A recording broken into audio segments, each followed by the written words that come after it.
What if you woke up in another world and could create dragons? No magic, no talent, but with one secret, a system that creates legendary dragons, fire, ice, light, and darkness dragons. He goes from zero to legend by training his own dragons and facing mages, nobles, and even family betrayals.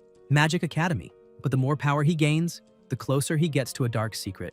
Not everything that shines is magic. From nobody to the legend of dragons. Start creating dragons today. In the Arandi Empire, in the Lanster Fief, at a school, the teacher told the children that today they would learn about mages. She said that meditation is very important, as long as a person can concentrate, and that anyone can do it. Among the children, there was a slightly older boy. He wondered if that was really true. His name was Lynn Lanster. He felt a bit down, as it had already been 8 years since he'd entered preschool. Some brats his age had already become mages capable of being independent. However, he still couldn't even meditate. He looked at his hand, saying that if he wanted to discover the truth from that year, then he needed to become a sage-level mage. Suddenly, something hit his face. The children ran to him, apologizing because they had been distracted while practicing magic and got carried away. One child asked why Lynn didn't use a shield to block. Another scolded him, asking what he was talking about. Since unfortunately their young master hadn't even graduated from preschool, how could he use any kind of magic? The child who had cast the spell looked confused, asking why, if the Lord's magic was so powerful,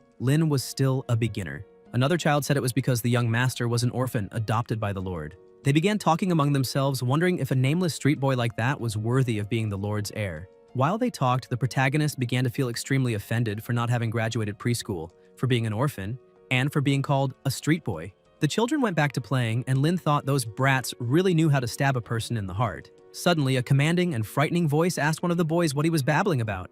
The boy started crying and could barely explain himself. However, the protagonist asked Carl to lower his sword. The knight looked confused and glanced at the protagonist, giving the children a chance to run. Carl told the young master that he must let him punish the children severely. Lynn stood up and said that even so, Carl couldn't use that kind of method. He asked if the sword the king had granted him was meant to be used against commoners. Carl was left speechless, then bowed and apologized, saying he wouldn't do anything foolish again. The protagonist said it was fine and decided to change the subject, asking why Carl was there. The knight shouted that he had almost forgotten the reason. He said the protagonist had received a letter from Oliver and should return to check it. Lynn was surprised to hear that because Oliver was the one who helped hide his real name the year his father had an accident. He was the benefactor who hid him there. Lynn returned to the palace.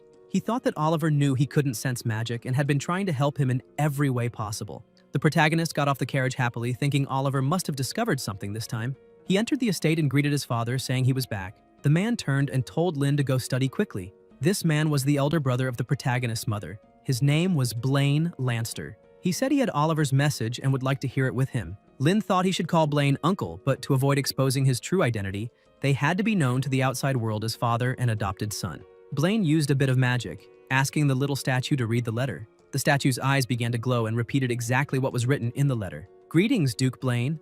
I was wandering and happened to stumble upon a peculiar magic book. Perhaps this will help Lynn awaken his magic." Suddenly, the book emerged from the small statue and flew straight into the protagonist's hands. He was surprised to see the book was made of animal bones and remarked that the material was indeed quite peculiar. However, even with the book in hand, he lowered his gaze, a bit disheartened, thinking that so many years had passed and no matter how much he tried, he couldn't awaken his true magic. This made him look at the book and wonder if this time he would succeed. Blaine, seeing this, tried to comfort him, saying that if he felt too tired, he shouldn't push himself too hard, as not everyone could be a mage, let alone a sage-level one. The Duke emphasized that if the protagonist wished, he could always live as Lynn Lanster, because it was Zoe who left him in the first place. So why should Lynn carry such a heavy burden for him and force himself to become a mage? The protagonist bowed his head and thanked his uncle for the kind words. However, he emphasized that, as his uncle already knew, his father's betrayal wasn't such a simple matter. Because before, if Lynn came home just 5 minutes late, his father would become extremely anxious and fly across the entire city looking for his son. However, now his father is trapped in the dragon territory, and unfortunately, he doesn't even know if he's alive or not. Lynn lifts his face, smiling, and says that, as a true son, he can't just ignore that. Time passes, and night falls. The protagonist goes to his room and lies on his bed. He looks at the book and says he knows his uncle is doing this for him. However, he says that as long as there's a chance to find his father, he won't give up. Because if there's a 1% chance, he'll have 99% faith. The protagonist starts to think that even though he feels that way, in his memories, his father rarely came home. He starts remembering when he was just a child and hears his mother saying that his father brought new toys for him. He thinks that even though his father rarely returned home, Every time he did, he would do everything he could to make him and his mother the happiest people in the world. His father always brought new gifts and surprises, and asked how he was feeling and if that toy was more fun than the others he already had. He gave love, affection, and expedition. Zoe states that next time he returns, he won't need to leave again, and that way their family will be able to continue living happily. However, the protagonist remembers that this was the last time he saw his father because he never came back. And not only that, but his mother also vanished. So, if he wants to mend this broken family, maybe he's the only one who can do it. He wonders if that magic book can really help him awaken. He points out that the learning method recorded inside is completely different from orthodox magic. He gets out of bed, saying that whatever the result, he has already failed countless times. So what's one more failure? He begins to focus, thinking there's no harm in trying.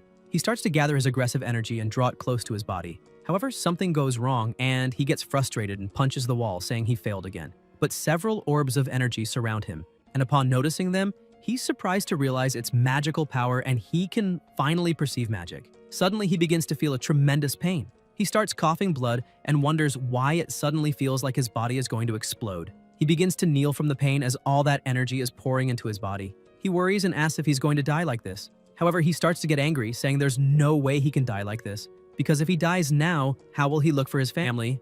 Outraged by the situation, he endures all that pain and screams, gathering as much energy as he can. Suddenly, he finds himself in a dark place. Still confused by the whole situation, he says, "This is really strange," and asks why all that magic power suddenly vanished and everything went black out of nowhere. Not understanding what's happening, he wonders if the lights were turned off. He starts to stand up, saying he'll go out and see what's going on.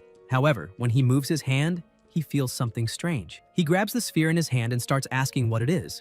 Could it be a ball or even an egg? Suddenly, the sphere begins to display a system screen saying, "Dear Mr. Lynn Lanster, greetings." This startles him greatly. He drops the sphere and backs away as much as he can, asking what that is. The sphere says it is his butler and emphasizes that it has been waiting for him for over 10 years. The sphere begins to emit a strange amount of energy and welcomes him, saying that sacred place belongs exclusively to the protagonist. Things begin to shift, and suddenly everything that was black begins to take form. The sphere says, "This is the home of dragons." Hearing that, Lin is terrified, imagining enormous and extremely powerful dragons. So he starts looking around, asking if there are any dragons nearby. The system says that once the dragon egg in front of him hatches, there will be dragons there. The protagonist is surprised and asks if that really is a dragon egg. The system says that's exactly what it is and emphasizes that this is the first dragon egg the protagonist has received, explaining to him that he cannot return to the real world until he successfully raises his first dragon and completes the basic feeding task. Lin hits the system, angry, asking if this is a joke and if he'll really be able to return after raising it because once it hatches, the dragon will eat him alive. Suddenly, he hears a noise and looks to the side, seeing the egg's shell cracking. He gets scared as he sees part of the dragon already sticking out. The system, still injured from the protagonist's attack, says that this is a friendly reminder and explains that if he doesn't drip some of his own blood onto the dragon egg before the shell fully breaks, the dragon will indeed eat him after hatching. This makes Lin even more terrified. Time is running out, and even without understanding what's happening, he takes some of his blood, saying he has to do this to form a bond with that kind of monster that has the power to destroy the world. Before the egg finally cracks, he jumps in to place his blood. Suddenly, an unimaginable amount of energy bursts out of the egg, throwing the protagonist far away. He slowly opens his eyes and asks if he succeeded. Looking in front of him, he sees a small baby dragon. He's even a little relieved, wondering if that's really a dragon, the most terrifying creature in the world. He flicks the dragon, knocking it down. He starts to feel a little calmer, wondering if this is serious, and thinks relieved that it's just a hatchling, so there's nothing to fear. Lin decides to help the baby dragon and removes part of the eggshell that was blocking its vision. However, the dragon becomes extremely angry, asking how a lowly human dares to touch him, and attacks by kicking him in the face. Seeing this overwhelming strength, Lin says that it really is a dragon, and apparently he can understand the dragon's language, probably thanks to the system. Several system windows pop up in front of him saying, "Task completed.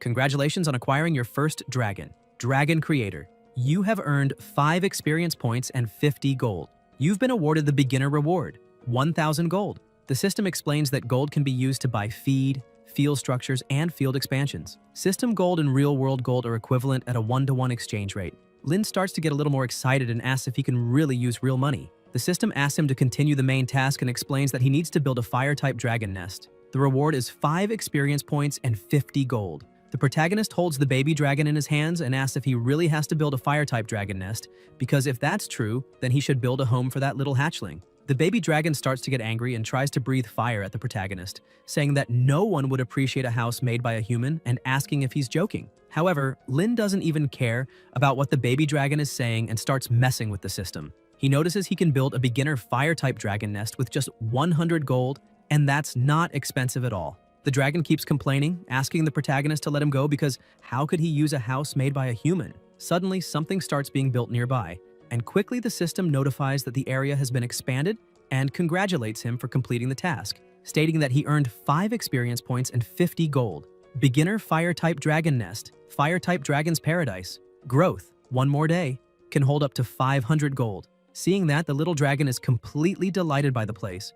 Without a second thought, he jumps right into the little volcano, enjoying the moment. Lin asks the hatchling if he didn't just say he didn't want that and calls him a big liar. But at least, he says, his body is honest. The protagonist looks at his little dragon and says that, with the way it keeps yelling ya ya ya all the time, it should just be called ya ya. However, he hears a noise and, paying attention to the dragon, notices that it's asleep. He's surprised, saying that look, this creature really has a very simple mind. After the dragon falls asleep, the protagonist decides to follow some of the system's instructions and completes a few basic tasks.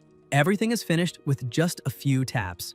It's quite comfortable to be a dragon breeder. The plants he planted are dragon scale fruits, one of the dragon race's favorite fruits. Their growth period is only 1 day. After feeding, the dragon's growth will increase by 10. Lin looks at the system and says he's awakened the dragon and completed all tasks and asks if he can leave now. The system tells him to use the command exit to leave that place. When he snaps his fingers and says exit, the entire world he was in begins to fade away and he returns to his bed. As he slowly opens his eyes, he realizes several people are around him. He asks why everyone is there staring at him. The people are shocked by him. He asks what happened for them to be so stunned. Carl and a young man tell him to look at the ceiling, and as he does, he sees that it's completely destroyed. The two cheer, saying the young master managed to blow up the ceiling. Even he is shocked, asking how he did that. Trying to dodge the subject, he asks if it's really worth celebrating something like that. The young boy says yes, they should celebrate, because at that moment, the protagonist managed to unleash. Blaine interrupts the boy, saying that Lin unleashed an extremely powerful amount of magical energy, so that truly came from him. Hearing that he actually did that, the protagonist is stunned. He looks at his hand and says he understands now. He can really sense magical power. He starts wondering if it's because of the magic book Oliver gave him. While the others celebrate in the back, he wonders why he entered a strange space right when he awakened his magic. The protagonist calls Carl and asks him to take a look at the book. He explains that he'd like the knight to try following the book's instructions for cultivation and report if he feels anything different. Shortly after, the protagonist says that neither Carl nor his uncle felt anything unusual after reading the book, so maybe only he can enter that mysterious space. And every time he tries to tell others about it, the system doesn't allow it. Furthermore, ever since he blew up the roof, whenever he tries to meditate, he ends up coughing blood. The system appears, warning that the dragon's level will be the limit of his magic level. Forcing it too much could cause the user's body to explode. Lin must quickly raise the fire dragon Yiya to level 1. Until the dragon reaches level 1, the user cannot use magic. After receiving this information, he realizes that all this time, it was the system that limited his magic power absorption. Frustrated with this situation, Lin tries not to return to the ranch. However, that damn butler invades his real life, even showing up outside the subspace saying that the food is insufficient and therefore the fire dragon Yiya's health dropped to -10. He tries to just keep eating and ignore that message, but the system starts yelling at him, saying that while maybe he can ignore his own basic needs, the hatchling is starving. The system questions what kind of truly qualified farmer he is. Aside from Lin, no one else seems to know about the dragon's subspace, or even the system. Blaine notices the protagonist seems a bit off, and asks why he's not eating. Lin tries to cover up and says he suddenly lost his appetite. One of the maids appears bringing another plate of food for him. Blaine asks how he can eat so little and emphasizes that he should eat more, as practicing magic is very good for the body. Lin thanks his uncle for the words, but the system starts laughing. Blaine goes on to say that he's already informed Oliver about the protagonist's magic awakening, and that he may come to take Lin to study at their magic academy, Sagrada. Lin is surprised and asks if he's really going to the Holy Iris Academy. The Sagrada Academy is the best magic academy in the Orande Empire. Oliver and the protagonist's father were both students there. Zoe was one of the most talented students in the entire academy. While relaxing in his room, lying on the bed and happy about the news, several warning messages suddenly pop up in front of him. The system notifies that the fire dragon Yiya's health has dropped below 10, and if the protagonist doesn't return quickly and feed it, then, if the dragon dies, The breeder will be reverted into a dragon egg as compensation for the loss of the ranch. Lin becomes desperate upon reading that and asks what kind of weird rule that is. After learning this, he has no choice but to feed the dragon every day. While the little dragon eats, Lin thinks it really has a huge appetite. He never imagined it would end up draining energy like that. He then thinks that maybe if the dragon eats and sleeps well, it'll level up faster, and that would prevent the little hatchling from developing anomalies. The protagonist flicks the dragon on the head again, making it angry, yelling for the bro not to hit its head. The dragon tries to hit him back, saying it's getting stronger. The system appears and says the protagonist is becoming more and more of a qualified breeder. Lin says he's also becoming more and more like a wolf in sheep's clothing. The system says it doesn't matter what the ranch master says, but just reminds him that it was thanks to them that he finally managed to perceive magical power. Lin looks at the system and asks if it's really thanks to it that he can feel magic. The butler says yes, and emphasizes that it can give even more. The protagonist asks what that means. Suddenly, the place starts changing, and the butler says that the fire dragon, Yiya, has successfully reached level 1. And with that, the protagonist has unlocked the magical training room. The butler asks why he doesn't try the first lesson inside the training room. As soon as he enters, the first thing he must do is the meditation balance board. Lin tries to balance, saying he won't fall the moment he loses concentration. So how is he supposed to concentrate and meditate?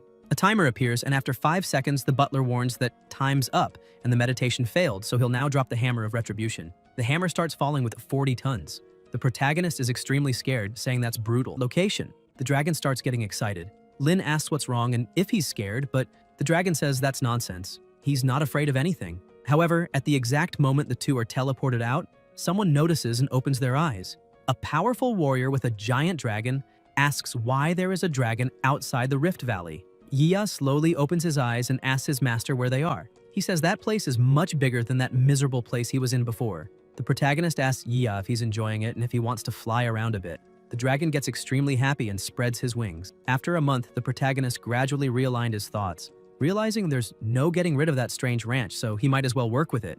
Lin decided he will help raise dragons, and that will help him grow stronger and stronger, until he can find his father and clear his family's name. Suddenly, an arrow comes flying toward them, but Yiya manages to dodge. Lin gets scared and wonders if there are dragon hunters around. However, a small explosion occurs in the forest and cries for help begin to echo. But he also hears people saying they must not retreat, because this is the caravan's last hope. He also hears someone saying they shouldn't care about the caravan because if they do, they'll die quietly. And that's exactly why they must deliver the goods. The protagonist asks if this is a robbery. He continues hearing voices pleading for help and mercy until suddenly he hears someone shouting for the young master. He instantly recognizes the voice and realizes that little Jack is also caught in the middle of all that. Serpents were surrounding them while they were tied to a tree. Jack was starting to cry. He thought his young master had been so focused on practicing magic that he lost a lot of weight. So Jack decided to go out and look for some food for him. However, as he was passing by the caravan, a group of bad guys came out from the forest. They quickly defeated all the soldiers guarding the caravan. Their leader approached the head of the Mason Trade Guild, named Lucas, and demanded he reveal where the goods were hidden. Otherwise, his entire group would be destroyed one by one. The bandit leader used one of his snakes to attack a soldier who quickly began to die. He warned that this would continue if the leader didn't cooperate. Lucas started to panic as he saw his companions falling, but even so, he shut his eyes and began to cry. Trembling, he said he couldn't do it because the buyer of those goods was extremely powerful. If they lost them, they'd be crushed and unable to sell anything ever again. The bandit leader stared at him and said it was fine. They'd keep going anyway. He snapped his fingers and a snake slithered toward little Jack. Terrified, Jack could only think of apologizing to his young master, believing he wouldn't be able to serve him anymore. The snake lunged, but a fireball shot across the sky, burning the ropes and the snakes. The bandit leader asked what was going on, but something was coming toward him. The protagonist kicked him in the face and jumped to the other side. He mocked the bandit, saying he had a very flexible body. Struggling to stay upright, the bandit leader got up while his men asked if he was okay. Jack was amazed to see his young master had come to save him. Lin told him to step back because things were getting dangerous. At that moment, the two groups faced each other, and the bandit said that if that fire magic was cast by the brat in front of them, then he must be at least a third-level mage. But the leader, still furious, asked if a third-level mage was enough to make them all wet their pants. He asked if they had forgotten who the real leader of the gang was. Drawing his sword, he said he was also a third-level knight and that, compared to a mage who needed chanting, knights had absolute dominance in close combat. He attacked, but the protagonist dodged and was surprised by the strength of his opponent. The bandit leader continued to attack fiercely while Lin tried to evade all his strikes. He thought the bandit was right. Mages have no advantage in close-quarters combat. Plus, it was Yiya who cast that fire spell, but to avoid revealing the existence of his dragon, Lin had ordered him to return to the ranch immediately. The bandit leader kept charging and asked Lin if dodging was all he could do.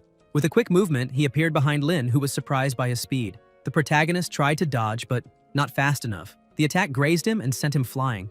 Wounded, he got up trembling, thinking he couldn't keep dodging forever. At least all that time spent on the ranch was paying off, since he had increased his agility and mental strength in the training room. Now he had to fight. He began gathering magic in his hand and called out to the flames. But before he could finish the chant, the bandit leader struck again, landing another blow that launched him into a tree and made him crash to the ground. The bandit grabbed him by the hair and said he was so naive it was almost cute. He added that in front of a knight of equal level, a mage had absolutely no chance in a fight. Then he threw the protagonist hard against a rock. After taking so many hits, Lin was breathing heavily and could barely stand. He realized he was truly at a disadvantage. Facing that man head-on would be a major problem. Suddenly, the system appeared, stating that it had detected the ranch master was fighting for the first time and would now begin synchronizing with dragon magic. This caught Lin completely off guard. The butler continued explaining that the ranch master was currently a level 1 fire dragon ranch master. Available skills: basic magic, shield, bite, and claw.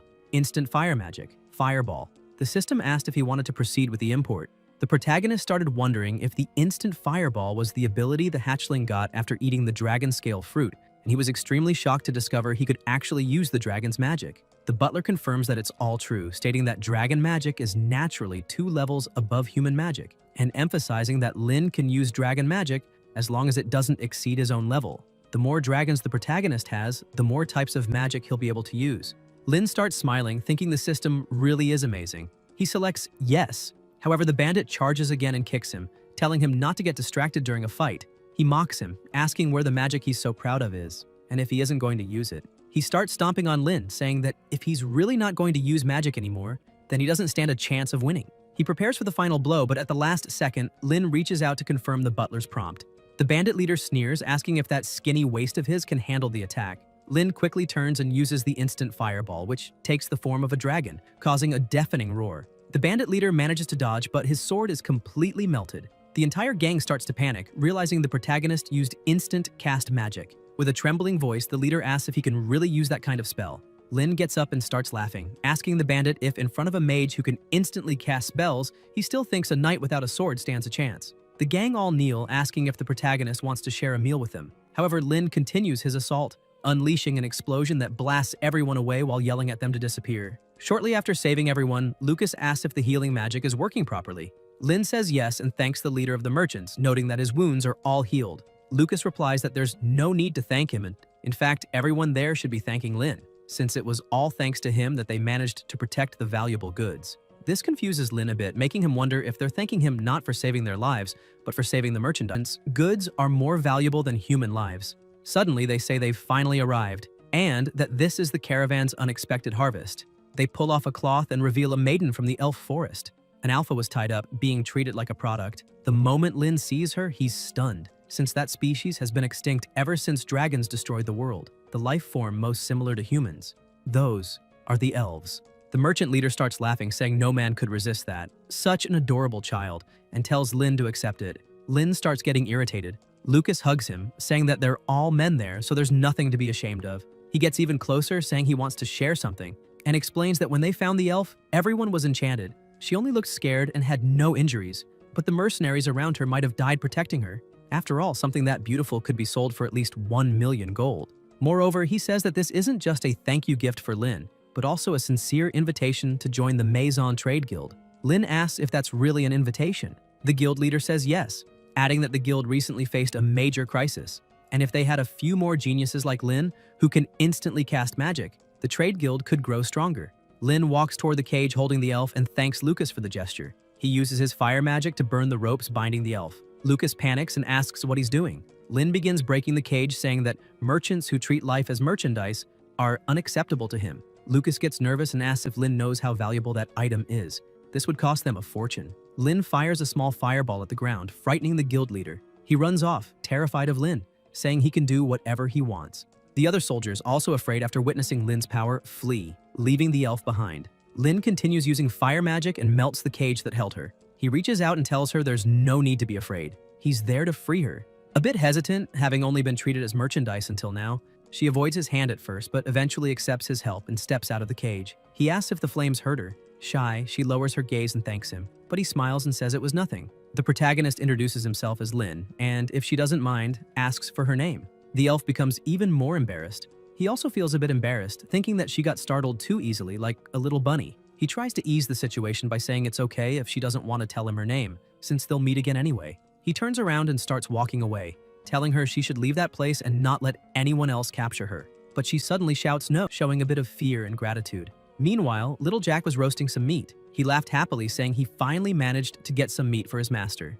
Inside the carriage, Nike was eating very quickly, like she hadn't eaten in days. Lin gets startled and tells her to slow down or she might choke. He asks if she wants some water, and the elf is surprised, quickly taking the cup from his hand and starting to drink. He then asks why, after finally gaining her freedom, she chose to stay by his side instead of returning to her clan. Nike becomes a bit sad and with tears in her eyes starts explaining that she can't go back. She says it's because she was too playful and got lost in the forest, and by the time she found her way home, her clan had already vanished and the village had been destroyed with humans everywhere. The humans were angry because the elves had been there just the day before. However, one of them said they shouldn't keep complaining and should search a bit more around because even finding a single elf could bring in a lot of money. Suddenly, one of the soldiers heard a noise and looked to the side, seeing a flower basket. Nike began running through the forest as fast as she could, thinking how the chief of her clan had already warned that once they won, humans were to be avoided. But she got a little. That's why she desperately tried to escape and find the members of her clan. But no matter how many times she tried to run, she was always captured in the end. While telling her story, she trembled, cried, and kept her head down because her whole life, her family, and her home had been completely destroyed and taken from her by force. The protagonist becomes extremely angry hearing this. Upon hearing that, she goes silent, begins to tremble, and even stammers, saying her grandfather once told her that maid is an extremely dangerous word, but still she believes she can do it. Lin gets flustered and shouts that she's getting the wrong idea, stressing that he won't make her do anything weird, and explains that all she needs to do is call him young master and change her clothes. He also says that as for everyone else, she doesn't need to worry about them getting late and that she should sleep inside the carriage that night, while he'll sleep outside with little Jack. As soon as he steps out, Jack asks why his master left the carriage. He asks if he's not welcome there. Little Jack says he's always welcome, but just can't understand why he'd make that choice, since a beautiful lady is right there inside the carriage, and yet he still wants to sleep outside. The protagonist gets a bit annoyed and tells him to stop saying things like that. 3 days later, they finally arrive at the May and Holy Iris Academy. Jack says they've finally made it.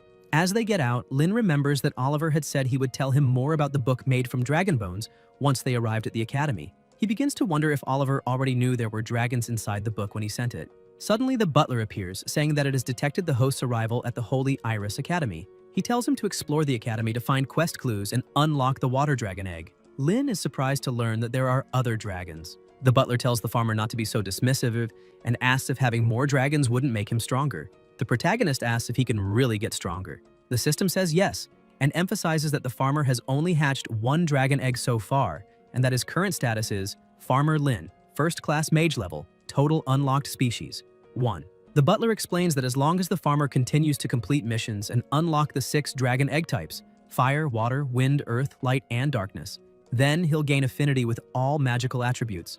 Lin begins reflecting on all magical attributes and gets excited, saying that if he can become a sage level mage, things will be much easier, and the higher the risk, the greater the reward. That's the kind of trade-off that's worth it. Excited to discover he can get even stronger and master all magical attributes, he starts heading toward the academy. He looks back and tells little Jack and Nike to wait for him, because the young master will return triumphant. Little Jack excitedly wishes his master good luck, while the elf, overjoyed with everything, says everything will be all right. Inside the school, everything ran on magic, students receiving deliveries, others learning how to cast spells. Seeing all of it, the protagonist says this is exactly what he expected from a magic academy. He approaches a statue and stares at it. Suddenly, someone calls out to him saying that Associate Dean Oliver is away on business and won't be there for a while. He turns and looks at the man speaking to him. The man explains that Oliver made an exception for him, but the academy has a tradition and he'll need to follow him for the entrance test. Lin smiles and says he has no problem with that. Elsewhere, several people were gathered, wondering if the people entering the association were talented.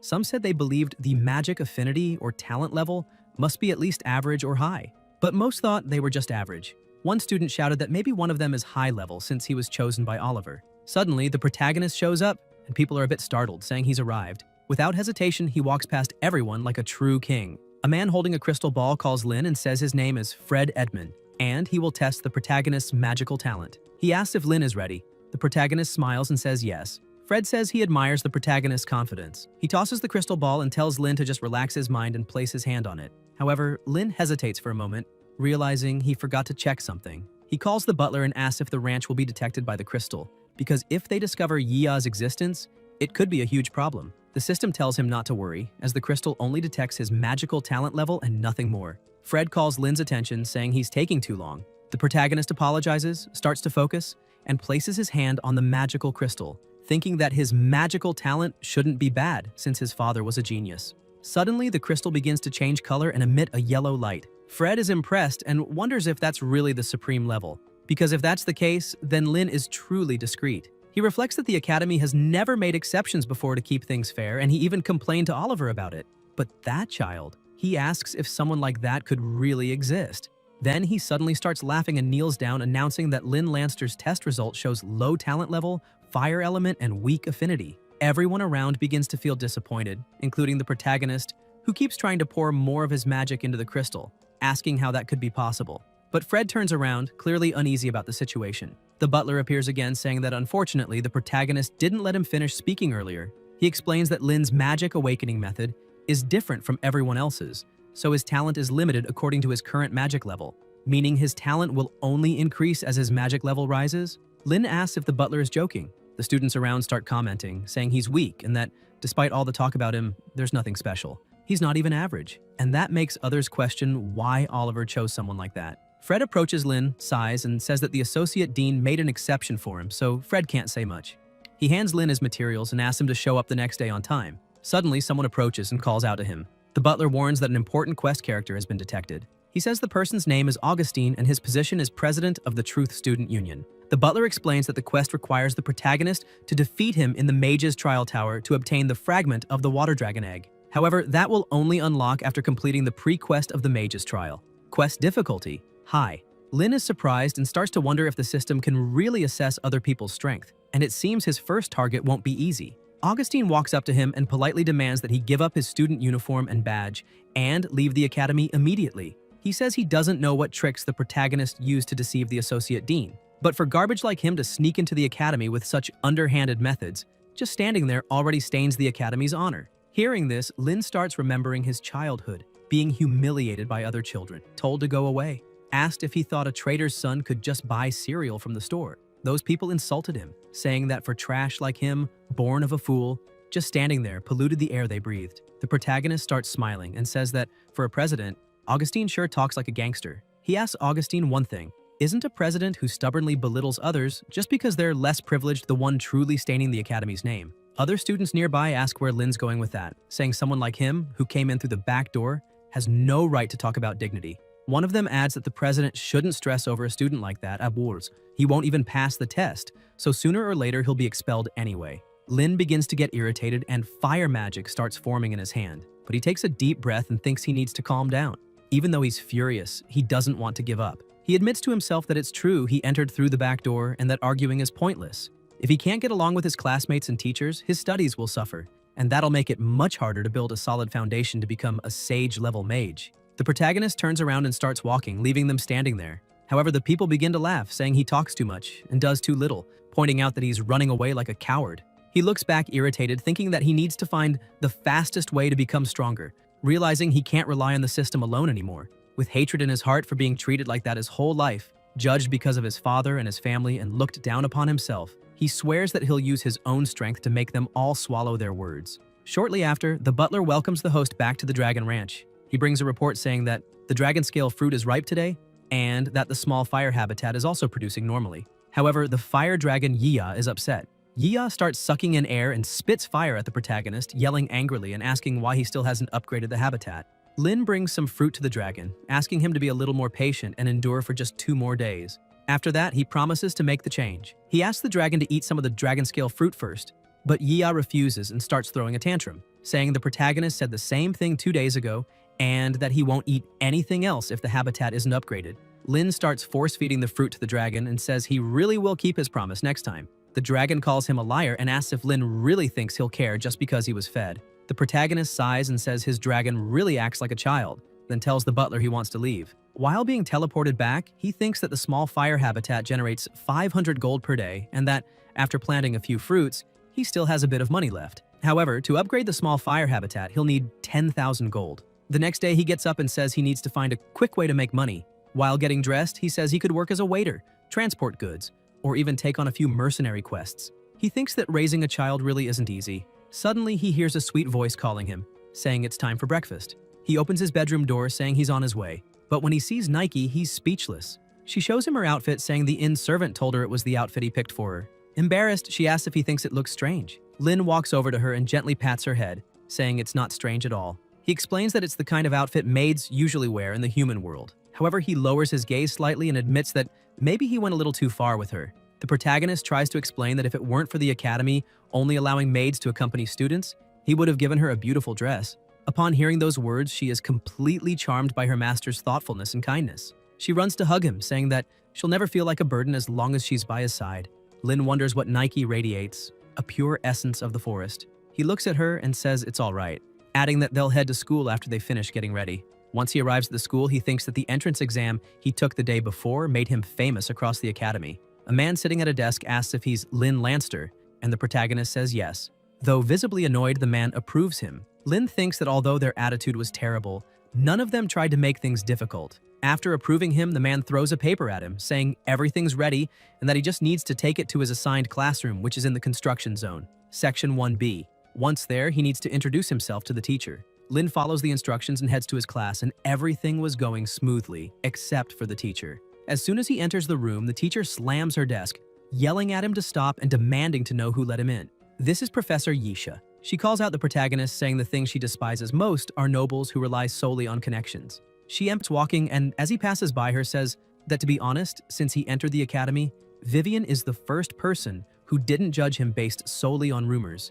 He thanks her again for everything she did for him today and, smiling, says he'll treat her to dinner once he passes the test. He says goodbye and keeps walking away. She hears everything and is left speechless, holding her dress with a bit of shyness. But then she remembers someone asked her if she remembered what her task was, emphasizing that she must do whatever it takes to stay close to the student Lin. And so, a bit flustered and uncomfortable, she says that the apologies she made earlier weren't because of those students' behavior. A little later that day, at the protagonist's residence at the academy, Little Jack asks his young master to stop reading those books and eat something. He says he'll eat and asks Jack to wait just a bit longer so he can finish the book. Night falls and Little Jack remains annoyed, saying his master has been reading since early morning. The protagonist says he only has 1 week until the test, so he has to move fast to have time to finish reading everything. 5 days later, Lin is completely worn out, lying in the middle of the books. He holds his head and says that must have been what the hint was referring to. The key to solving those problems is Yaya. The art of potion alchemy requires great mental fortitude. Beginners have low control over their minds, and therefore many require dragon saliva. Suspected him of cheating. The students kept complaining and said that it was obvious the teacher suspected someone, and who else could it be but him? Another student said she already knew what happened and pointed out that the protagonist clearly used dragon saliva. The students started following that theory, and another pointed at him, shouting that it was definitely true, claiming he must have used some supplemental ingredient that grants mental stability during potion crafting. Because otherwise, how could a talentless nobody like him succeed? After just 7 days of solo study, Lin started laughing and asked if they really thought he had used any supplementary ingredient. He remembered when he had spent days lying down without sleep, with headaches from reading so much, and asked the butler if he was right in thinking that time in his training area flowed 7 times slower than in the real world. That's why he asked if it was possible to practice potion alchemy there. He slammed the table and stood up, saying that since no one believed him, he would do exactly what everyone wanted. He grabbed a flask and began walking to the front of the class, saying he'd make that potion completely from scratch. Once again, his teacher was surprised by his attitude. She kept looking at him, wondering why he accepted the challenge so easily. The protagonist recalled when he used 5 grams of ghost vine flower stems. That was attempt number 35, which failed. Then he used 10 drops of rhino demon viper saliva, attempt number 2915, also a failure. Finally, he used 3 grams of fire crystal and 3 grams of water crystal. And that's how he succeeded in creating his potion. He repeated this process inside the classroom in front of everyone. Yisha remained impressed, asking how the protagonist managed to control his mind so well. So she admitted that even though the magical power level was lower than in other potions, he still had to maintain a high level of focus, almost like entering a trance. As he continued preparing the potion, she thought that he truly stood out among all the students she had ever worked with in her entire life. A short time later, Lin held the potion in his hand and called his teacher, saying he was done. The students were still amazed, saying it was really impossible because he didn't use any extra ingredients. And even so, the purity of the potion was extremely high. The students started to reconsider, wondering if they had judged him too early and unfairly. The teacher asked him if he could tell everyone there whether that level of focus was something he was born with. Slightly embarrassed, he said he wasn't born that way and that it was all just the result of practicing the skill relentlessly after training so much. Both the teacher and the students were surprised, asking why the protagonist suddenly acted like someone who had been through hell and lived to tell the tale. Yisha wondered if Lin had compensated for his lack of talent with an absurd amount of training. She remained confused and asked if that was why Associate Director Oliver made an exception to admit him to the academy. And on top of all that, she thought that even knowing he likely couldn't become an exceptional mage through willpower alone, at least his perseverance should serve to inspire all the members of the Magic Academy. Yisha lowers her head and takes a deep breath, saying that she calls herself an enforcer of the institution's law, but in the end, she was a victim of her own mediocrity and judgment. The teacher takes off her hat and bows in front of everyone, asking the protagonist for forgiveness and admitting her mistake, saying she was wrong for not allowing him to attend her classes. The students are surprised to see this, and the protagonist becomes extremely embarrassed, asking her not to do that. She approaches him and says that, to be honest, 5 other students managed to create a potion comparable to his, but not only is he self-taught, he also had little time to learn everything he did, and therefore first place in that evaluation belongs to him. The system appears saying that Yisha's wager has been completed and the rewards are Water Dragon Egg +1, Magic Experience +20. Due to the farmer's choice of a less regular and more difficult path to complete the task, the additional reward, Teleportation Matrix, has been granted. Sometime later, outside the academy, the butler says the system's conclusion, for not relying on a supplemental ingredient but instead distorting the passage of time in the training field, is that the farmer acted wisely. The protagonist says that wise or not, he just wanted to build a reputation that wasn't bad, especially in the place where his father had put in so much effort.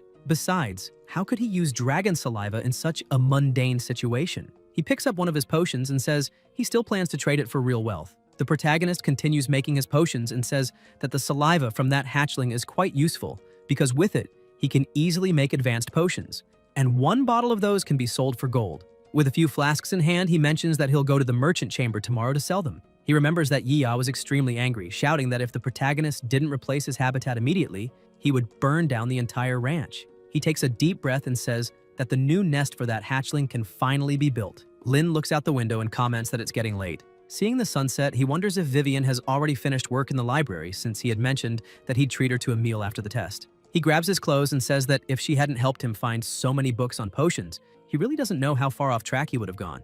A little later in the library, he walks through the place but says everything feels strange because he can't find Vivian anywhere. Suddenly, someone taps his shoulder and calls him, startling him. The girl smiles and asks if his name is Lin. The protagonist steps back and says yes, asking if there's a problem. The girl steps closer and says that student Vivian is behind the school building and that, on top of that, she's getting ready to confess to him. The protagonist becomes very embarrassed and asks what she's talking about, but the girl tells him not to act that way and starts pushing him, saying that even if he plans to reject her, he should say it to her face. Lin asks the student to stop pushing him and suddenly the butler appears saying that the main quest, Water Dragon Egg, Vivian's bridal carry, is active. Conditions to complete: be carried like a princess by Vivian. Quest difficulty: low. Rewards: Water Dragon, Egg Fragment +1. Fragments collected so far, 1 of 10. Magic Experience +20. Lin stares at the quest, not understanding what kind of nonsense this is. He gets irritated again and hits the system, swearing, asking why it's giving him this kind of stuff at this hour. The girl gets confused seeing him making gestures and talking to himself. She says he'd better hurry because she heard Vivian will stay there until he shows up. She releases a bee from her hand and tells the protagonist to follow the bee as it will guide him to the location. Lin starts getting a bit more serious and thinks that something very strange is happening because he and Vivian only met once, and even if they talked for a long time, it wouldn't be enough for her to be confessing to him. Compared to the previous quest, this one seems like a huge joke. The butler announces once again that the second main quest is in progress: Vivian's bridal carry. Lin starts analyzing and thinks this isn't as simple as it seems. Suddenly, he hears a scream and begins running desperately, wondering if the scream could have come from Vivian. However, as he approaches the source of the sound, he realizes something strange is going on. The area is filled with an unusual concentration of energy. He keeps looking at the place and gets closer, questioning why such a place exists within the academy. He walks up to a structure that contains some kind of portal. The portal states that Vivian Mason has entered, awaiting the second participant. The protagonist is confused, wondering why Vivian entered and why a second participant is required. Make sure to help him to the very end. and for that reason, the two of them can fall into despair together. On the other side of the portal, Lin is thrown out and lands on the ground in front of a huge spiked trap. As he gets up and looks ahead, he sees Vivian bound by magical chains. He asks what exactly is going on, but her mouth is sealed. He hears a noise behind him and turns to find a gigantic monster. Just its roar nearly sends him flying into the spikes. He begins assessing the situation, wondering how a magical beast could be there. The monster charges at him, and he realizes he must dodge at all costs. If he freezes because of the creature's aura, he'll die. At the last second, he manages to leap, avoiding the fierce strike. Seeing the destruction the monster caused on the ground, he notes that the beast is extremely strong, but he's also surprised, since he didn't expect to be able to jump that high. Then he remembers that thanks to completing Yisha's wager, he received rewards: a water dragon fragment and 20 magic experience points. After earning those points, he became a second-rank mage. However, he hadn't expected his physical abilities to improve so much from just one level up. Realizing this, he becomes more confident and thinks he should be able to fight the beast. The monster attacks again and he dodges, noting its incredible speed. He avoids another strike. The monster keeps attacking and he keeps dodging, thinking it's great that his body can match the wolf's speed. He starts gathering his flames, thinking his attack will be effective. He aims at the wolf and uses the instant fireball, launching a powerful blast that hits the beast and throws it into the spike trap, nearly destroying everything. He celebrates, realizing his attack was indeed effective. However, the chains binding Vivian begin to break, and as a result, she starts falling toward the spikes. He's desperate because he won't be able to save her. However, some of the chains were still enough to hold her in place. Still worried but slightly relieved that she didn't fall, he becomes irritated, thinking that he was so focused on the fight, confused, wondering why the portal no longer exists and whether the entrance has truly vanished completely. This throws him into despair as he asks himself if he and Vivian are really going to be trapped there. He remembers that the woman at the library said Vivian was preparing to confess to him. The protagonist wonders if the whole thing was a setup, since the person who pushed him into the portal seems to be the same girl he saw in the library. Still confused about the situation, he starts questioning why someone would do something like this and what they would gain by trying to kill them. He tries as hard as he can to come up with a way out, but he can't find any and wonders if he should call Yia. However, he's also unsure if that's a good idea, since he doesn't know whether Vivian would be able to keep the secret. While lost in thought, the monster behind him gets back up and charges to attack again. But he's so irritated that he turns around furiously, tells the monster not to bother him, and attacks back, launching it far away. A butler appears, congratulating him for defeating the Phantom Wolf, and informing him that he's earned 1 magic experience and got an A+. These results will be reported soon. Upon exiting the portal, Lin says something feels strange, and questions why his body suddenly feels so relaxed and that all his wounds have vanished. The protagonist assumes the butler secretly helped heal him. However, it was only after reading the student manual that he found out. There are 2 ways to exit. Nike was reading the book to him and says that, although the pain feels real, once someone leaves the test, they are unscathed. The protagonist lies on the table and asks why he didn't properly read the student manual before. Still, he gets up and says maybe it was a good thing, because he truly fought for his life. If he hadn't, he might have been eaten by a wolf, and that would have been far more painful. Quickly, the story starts spreading around the school. One student asks his friends if they heard something strange, because last night the talentless rookie completed the third-year student's test dimension. Another student is shocked and asks how that's possible. Freshmen aren't allowed in those places. The first guy says that's true, but people are saying it was a senior in charge of the test dimension, and the teachers are investigating to see what they find. The student yells, asking if that means Lin actually completed the test. The first guy confirms and emphasizes that he even got an A+. And after that incident, the teachers now suspect there was a mistake during the protagonist's entrance exam and are allowing him to retake the test.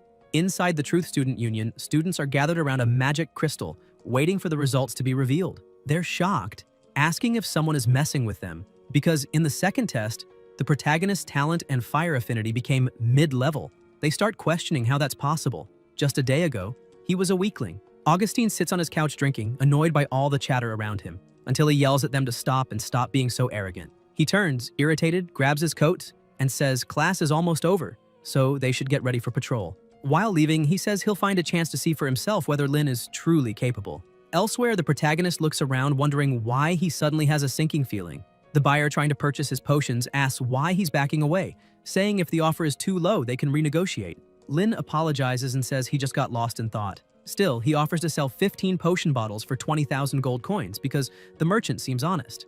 The merchant, without hesitation, agrees, saying that's a fair price since the potions are top quality. After the deal, the merchant says goodbye and tells the protagonist he's welcome anytime. They're willing to be the regular distributor of those potions if he's interested. Leaving with his pockets full of money, the protagonist smiles happily, saying he'll consider the offer. He holds his gold coin tightly and says that Judging by how things are going, it seems money won't be a problem. He keeps walking, saying his little one has been waiting for a long time, so when he gets back to the ranch, he'll build a new habitat for him.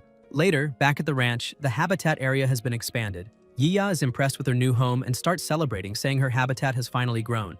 Lin asks how she's doing and questions whether she really lied or not. She says she didn't lie and tells him that she loves him. Because of her bouncing and playing inside the small volcano, the lava nearly hits the protagonist, who steps back screaming and asks if that's her way of showing love. Yiya keeps relaxing inside her new volcano and says that was a small accident. The butler congratulates him once more for upgrading the dragon's nest to medium size.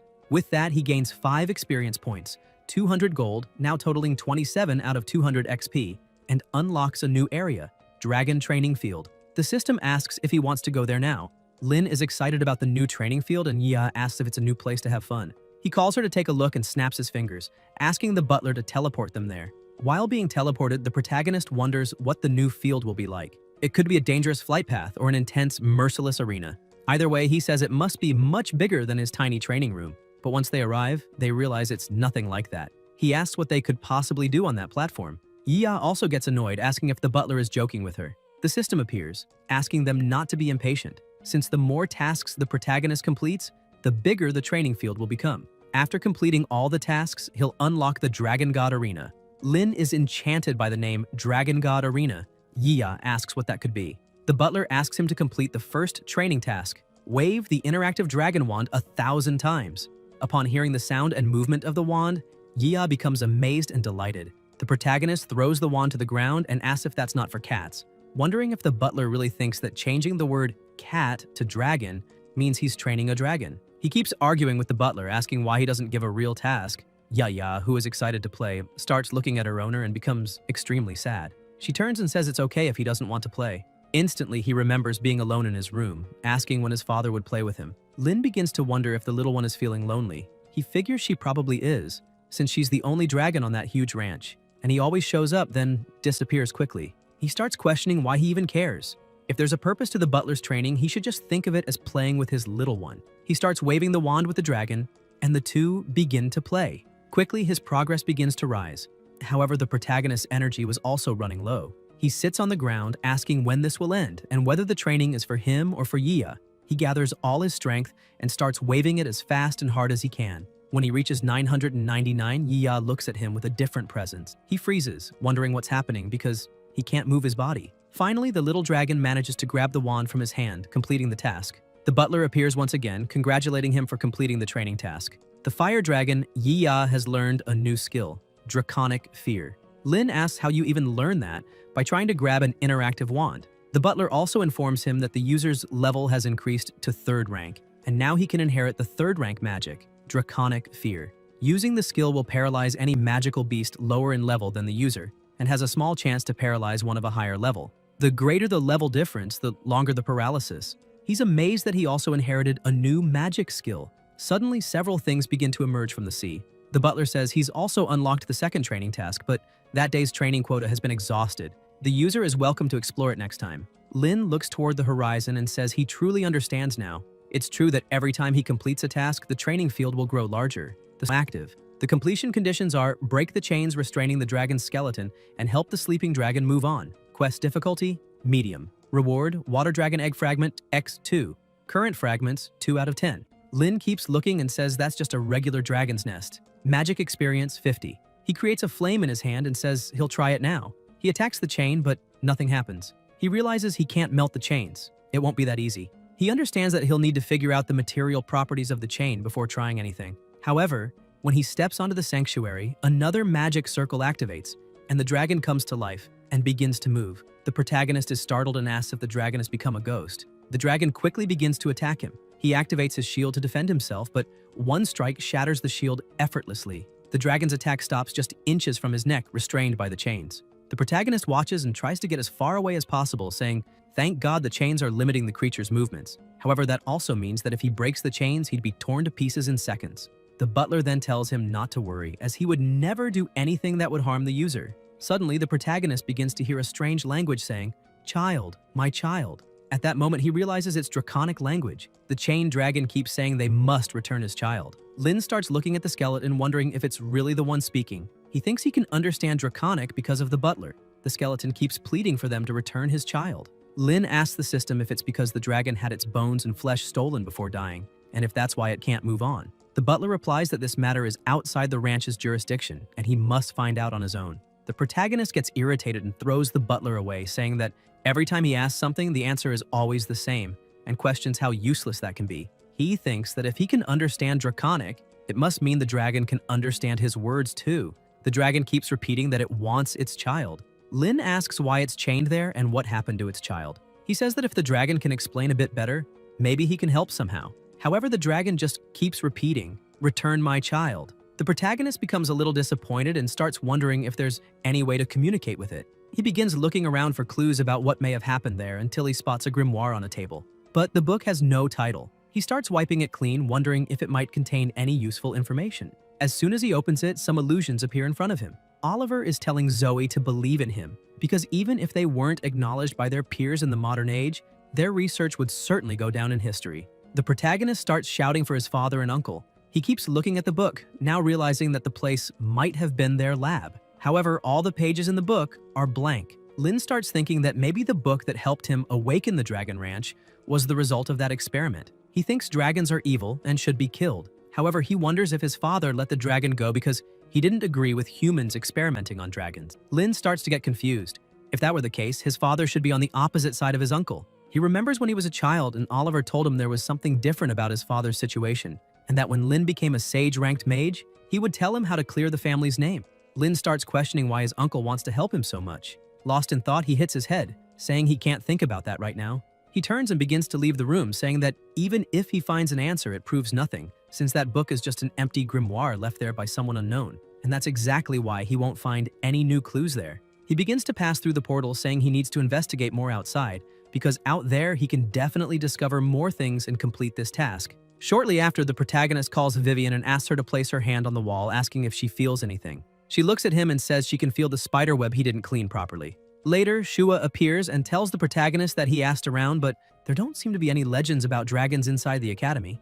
Lin takes a deep breath and decides to talk to his professor. When he gets there, a bit shy, he asks if there were ever any experiments related to dragons in that academy. Yisha looks at him and asks why he would think that. Dragons are such terrifying creatures. How could they be brought into an academy? Lin feels a bit confused, as her expression upon hearing the question seemed suspicious.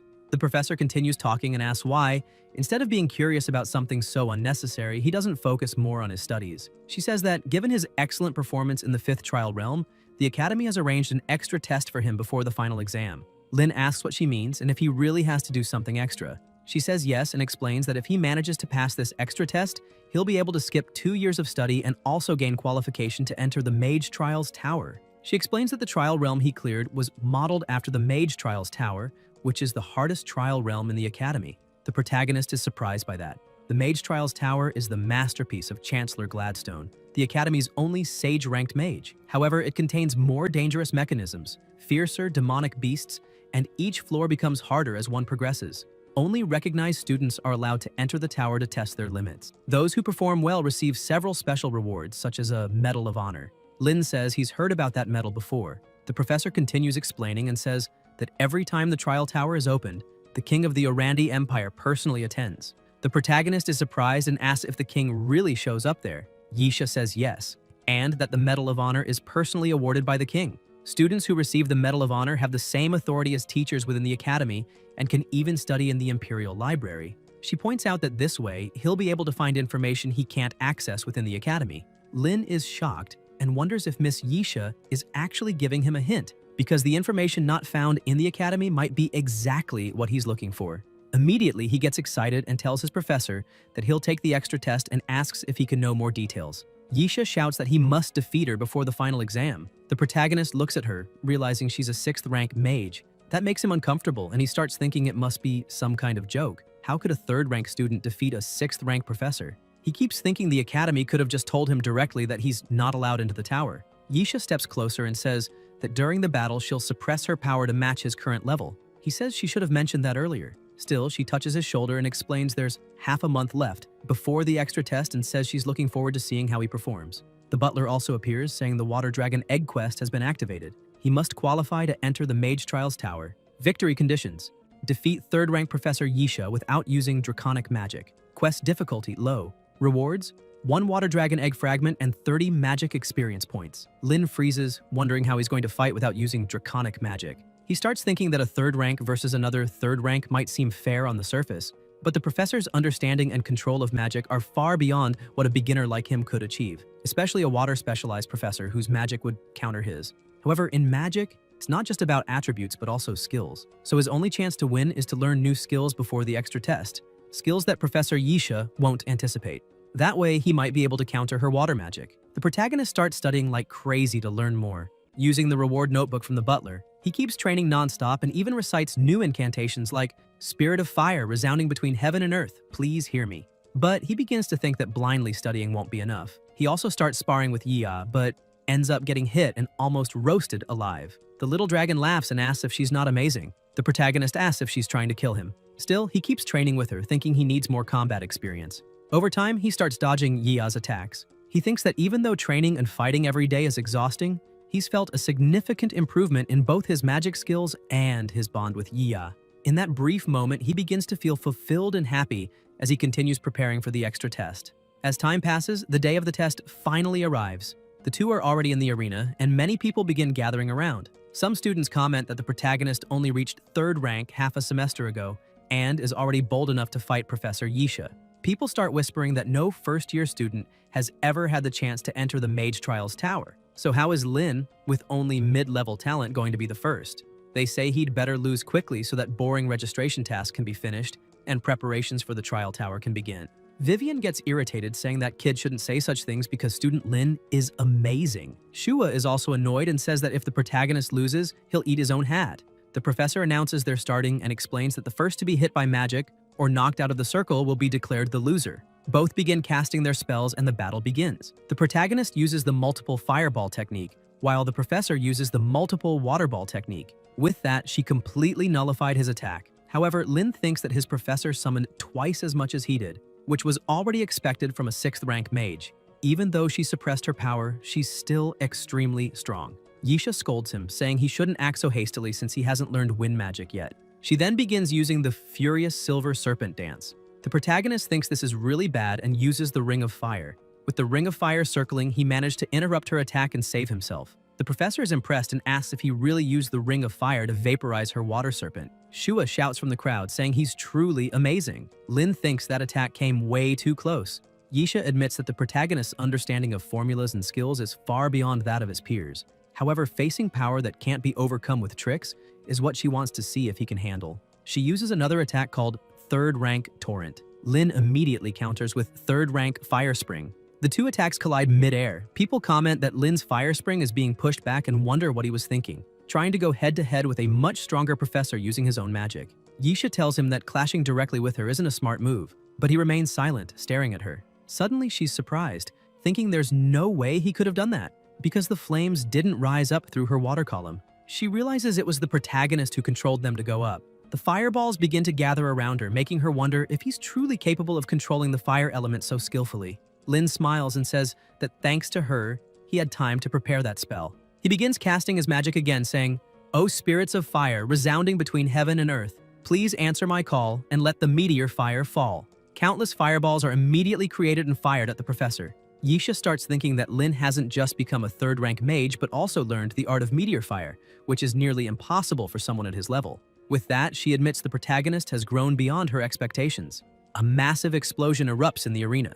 Vivian and the dog ask if Lin managed to win, but another student says there's no way that happened. How could the professor be defeated like that? As all the smoke begins to clear, the professor appears using a 3rd rank spell, Night Blossom Illusion. She surrounded herself in a ball of water, preventing all the flames from hitting her. Vivian was impressed by the teacher's strength. The other spectators comment that even fish are swimming in that water, highlighting that the illusion actually contains a real river. A student analyzing the fight says he heard that only those who have made a contract with the water spirit of a certain river can use that magic. Even though it looks like a shield, it's a small kind of teleportation. Besides teleporting the magic shot to the river, she also redirects the river back to the battlefield. The protagonist asks his opponent if that is really a 3rd rank spell. She tries to brush it off, saying she thinks she's still using 3rd rank power, but changes the subject and tells him to quickly think of a way to counterattack. as her spell is almost complete, and once it's ready, the entire arena will be swallowed by water. Lin is surprised and sees the water approaching him. He starts thinking that he just heard the spell can transfer magical attacks to the river. So, if magical attacks aren't effective, it's basically the same as the White Wolf's shield. He starts wondering if it's only immune to magic. He begins to advance, thinking that if the fight has reached this point, then his last bet will be that. He gathers flames in his hand and goes for a physical attack, catching the teacher by surprise. She wonders how he figured out that method so quickly. With the physical attack, he manages to break through the water barrier she created and starts chanting his flame summon again, asking it to dance fiercely like a serpent. The attack goes toward the teacher, who responds with her waterfall magic. Her spell manages to contain his and hits him hard, slamming him against the wall separating the arena from the stands. Vivian beside him on the ground asks the protagonist if he had just won. So why did that suddenly happen? Shua is confused, asking if their boss lost. However, the teacher intervenes and says that's not what happened. In fact, she was the one who was defeated, admitting she had to break the third-level restriction to defeat the protagonist. She explains that during their battle, she ended up unconsciously seeing him as a true opponent. She turns and starts leaving the arena, wondering aloud what kind of terrifying level he'll reach in the future, as she's truly looking forward to seeing it. Vivian and the dog begin celebrating, and the butler appears to congratulate him, saying that he defeated Yisha and thus completed the main task, gaining dragon egg fragments and magical experience. The king of the Orange Empire, named Levi III, was also watching the match. The protagonist looks at him and realizes he really is there. The king begins to speak and says that everyone is about to enter the Tower of Challenges, as they are not only the elite of the Sacred Iris, but also the future pillars of the Empire. He emphasizes that the Medal of Honor will be awarded to the one who completes the Tower of Challenges first. He raises his hand and shouts for everyone to show what they're capable of. They begin organizing the students, asking them to form a single line to enter the magical tower. Some female students comment that they didn't think the protagonist would get permission to enter the challenge's magic tower, assuming the teacher must have gone easy on him. The same student who is analyzing the entire fight gets irritated by those comments and asks if the student union only knows how to gossip. He emphasizes that he was there as a witness during Lin's fight and that Lin won with his real skills. The girl also gets irritated and says maybe he too was bought off by the protagonist. They begin to argue, and other students ask them to calm down and not fight in front of the magic tower. Another girl at the end of the line observes and asks if the man at the front of the line is the protagonist.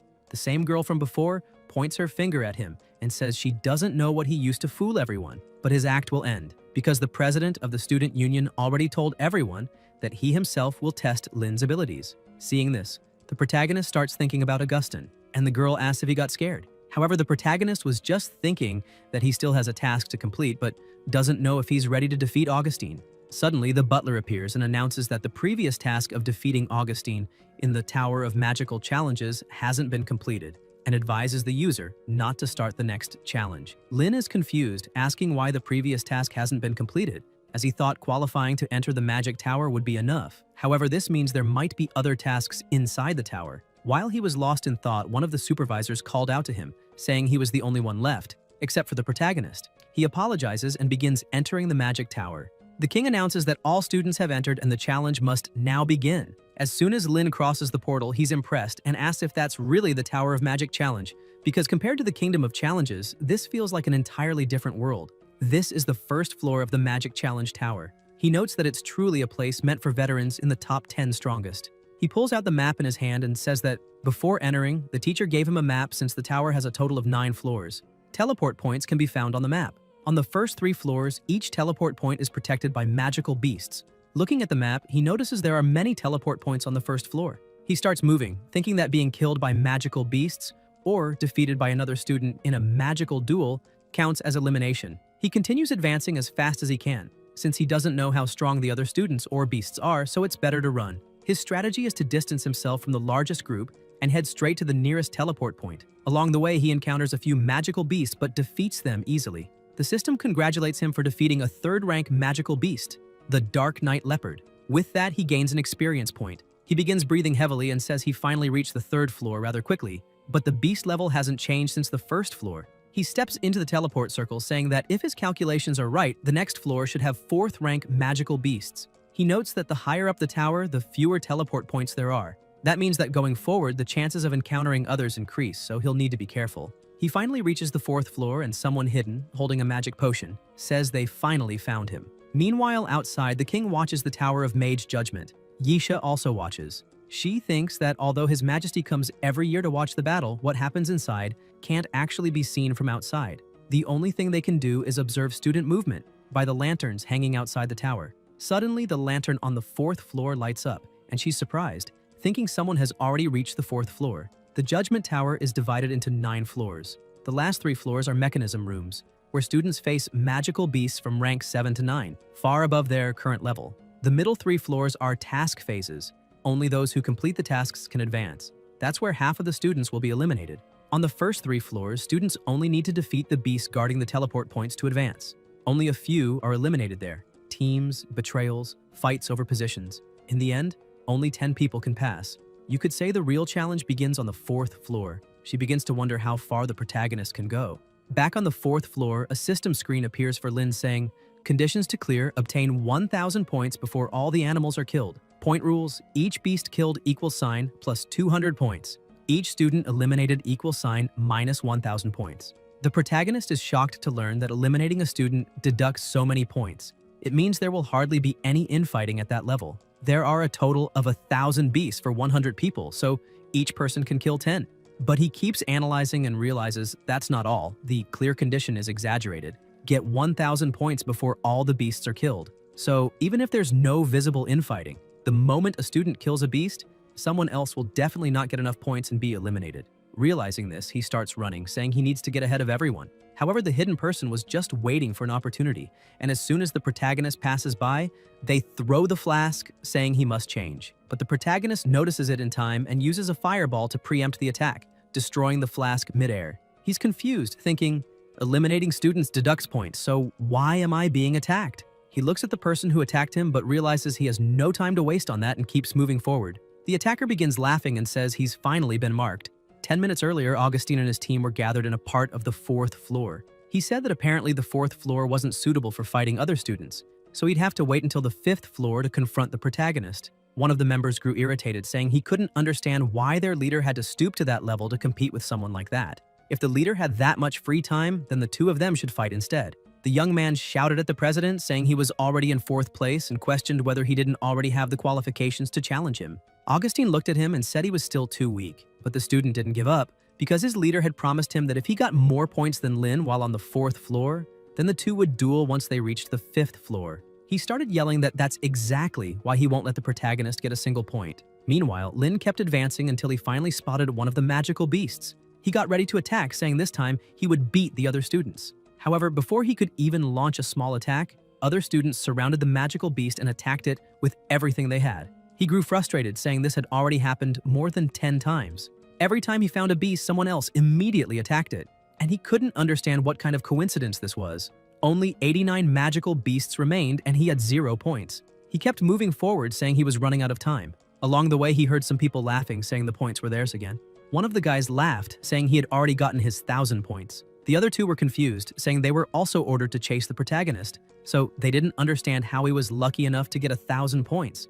And if they kept wasting time chasing the protagonist, they wouldn't earn enough points to pass either. Suddenly, Lin lunged at Alan, threw him to the ground, and asked what that comment meant about chasing him. The other two who were standing prepared to fight, asking if the protagonist was crazy for attacking their team alone. However, Lin looked back and smiled, saying veterans were more than welcome to attack him if they wanted to lose 1,000 points from their total score. The two decided to back down. Lin kept holding Alan and said that, on the other hand, he didn't care if Alan didn't want to talk. Either way, he wouldn't earn enough points to pass. So they should fight each other to the death, right there and now.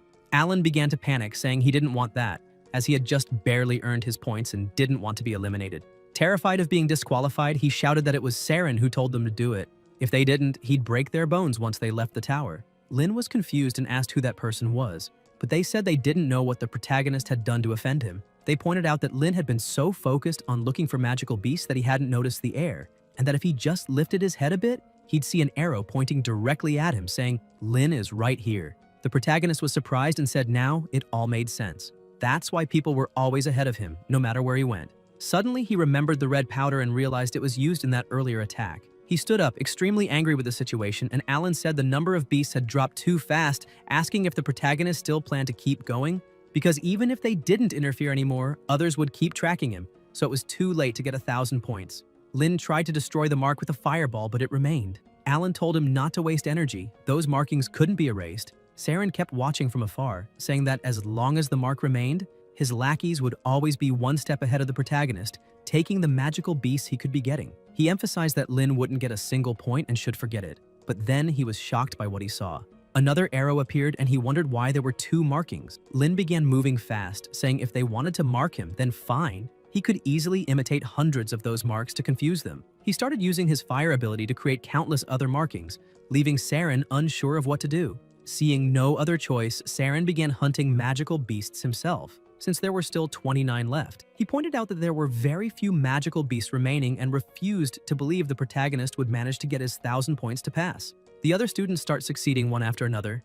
Lin keeps moving forward as only 8 magical beasts remain and he has a total of 600 points. He says he's almost there and continues searching. He just needs 2 more beasts. However, the system shows that only 1 beast remains, and this leaves him frozen. He punches a nearby rock in frustration because even if he defeats the last one, he still won't have enough points. Since only 1 magical beast remains for the current floor's hunting task, the desperate attack effect has been activated. The student who defeats the last magical beast will receive a reward package. The package will randomly grant between 0 and 999 points when opened. Time limit to complete the task, 1 hour. Please participate actively in this hunting task if your points are insufficient to complete the current objective. Lin becomes extremely happy upon seeing that he still has a chance and charges forward with everything he's got. Other students also keep searching for the beast, but none of them manage to find it, as it hides very well. They comment that it was expected to be hard to find, but they don't care and decide to head to the central teleportation circle and rest a bit.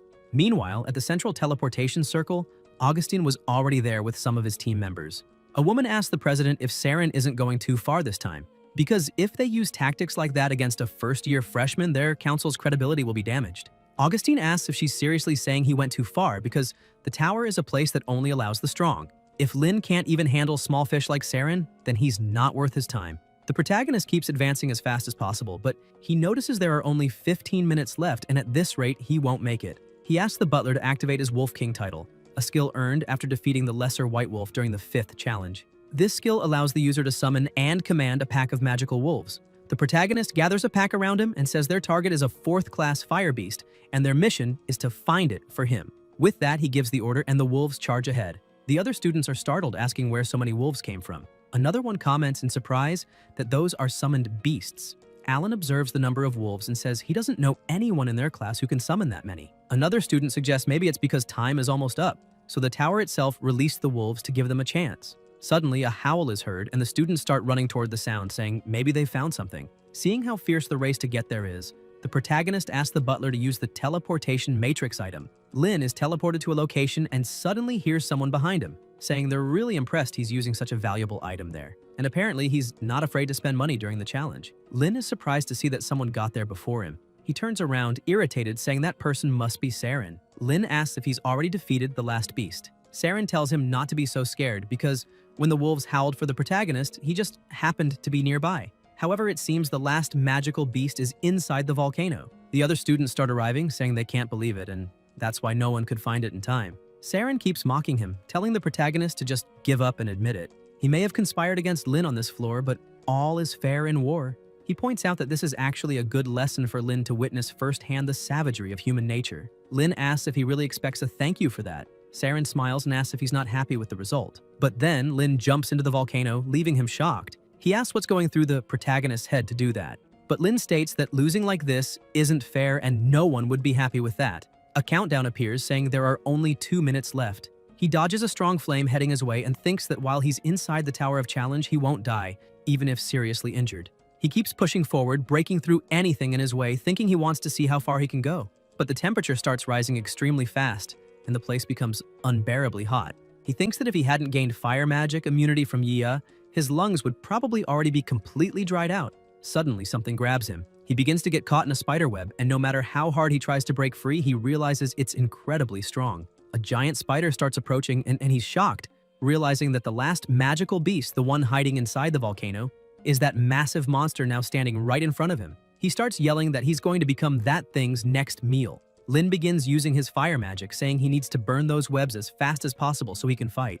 However, his fire magic does nothing. The monster keeps approaching and attacks, piercing both his legs, causing him to scream in pain. The system appears and states that this is a fourth-class creature, the fire spectral spider, a giant spider that lives in the crater of a volcano. Its golden silk is extremely resistant to heat sources. Not even flowing lava can burn it.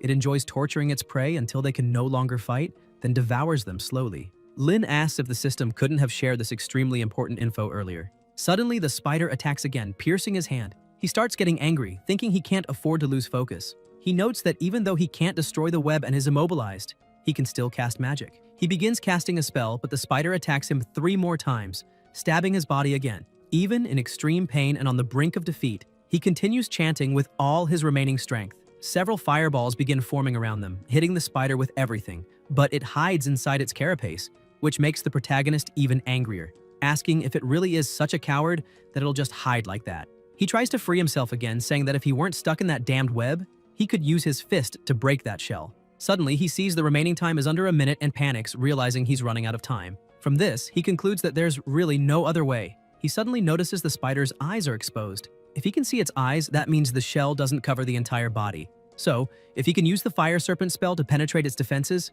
he might have a chance. With difficulty, he manages to free one hand and begins casting his spell, but then he feels a tremor and intense pressure, making him think the volcano is about to erupt. The spider shoots more webbing, covering the protagonist's mouth and preventing him from casting spells. The butler warns that flame spiders enjoy consuming prey that has been burned by magma from active volcanoes. Lin gets even more frustrated, asking if that's why the spider stayed there for so long, and questions again why the butler couldn't have warned him earlier. Because if the volcano hadn't erupted at that exact moment, maybe he could have won.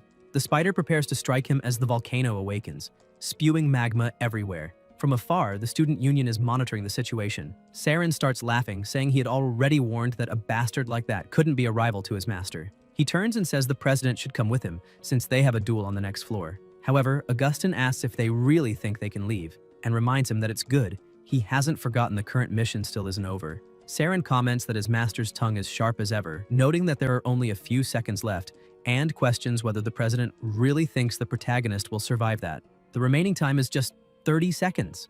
Lin gathers all his strength and punches the spider in the jaw, shattering its fangs. The butler appears, congratulating the farmer for completing the special achievement, Baptism of Fire. Amid the flames and magma, the protagonist stands as if nothing affects him, thanks to the fire magic immunity effect. His own body was forced to endure the molten lava, now granting him physical resistance similar to the flame dragon Yiya. From now on, this resistance will grow as Yaya's level increases. Normal physical attacks can no longer injure him. Lin looks at his body and says it's truly amazing. Even his wounds healed instantly. He looks to the side and comments that apparently there's not much time left, as only 4 seconds remain. The spider tries to flee, but he stares it down and asks where it thinks it's going. He casts his magic again, summoning the fire serpent, and strikes the spider with full force, with only 1 second left on the timer. With that, the time runs out. Saren keeps laughing, saying it's over, and asks the president what he thinks of that, emphasizing that he had said the protagonist would be eliminated. Augustine turns away disappointed, as he truly believed that Guy hadn't survived. Suddenly, people begin shouting for them to look at the sky. Something is moving. Augustine is stunned, thinking it might be him. He looks back and sees that the mark placed on Lin is moving rapidly toward them. That means he's still alive. Saren gets annoyed and asks why everyone is so shocked.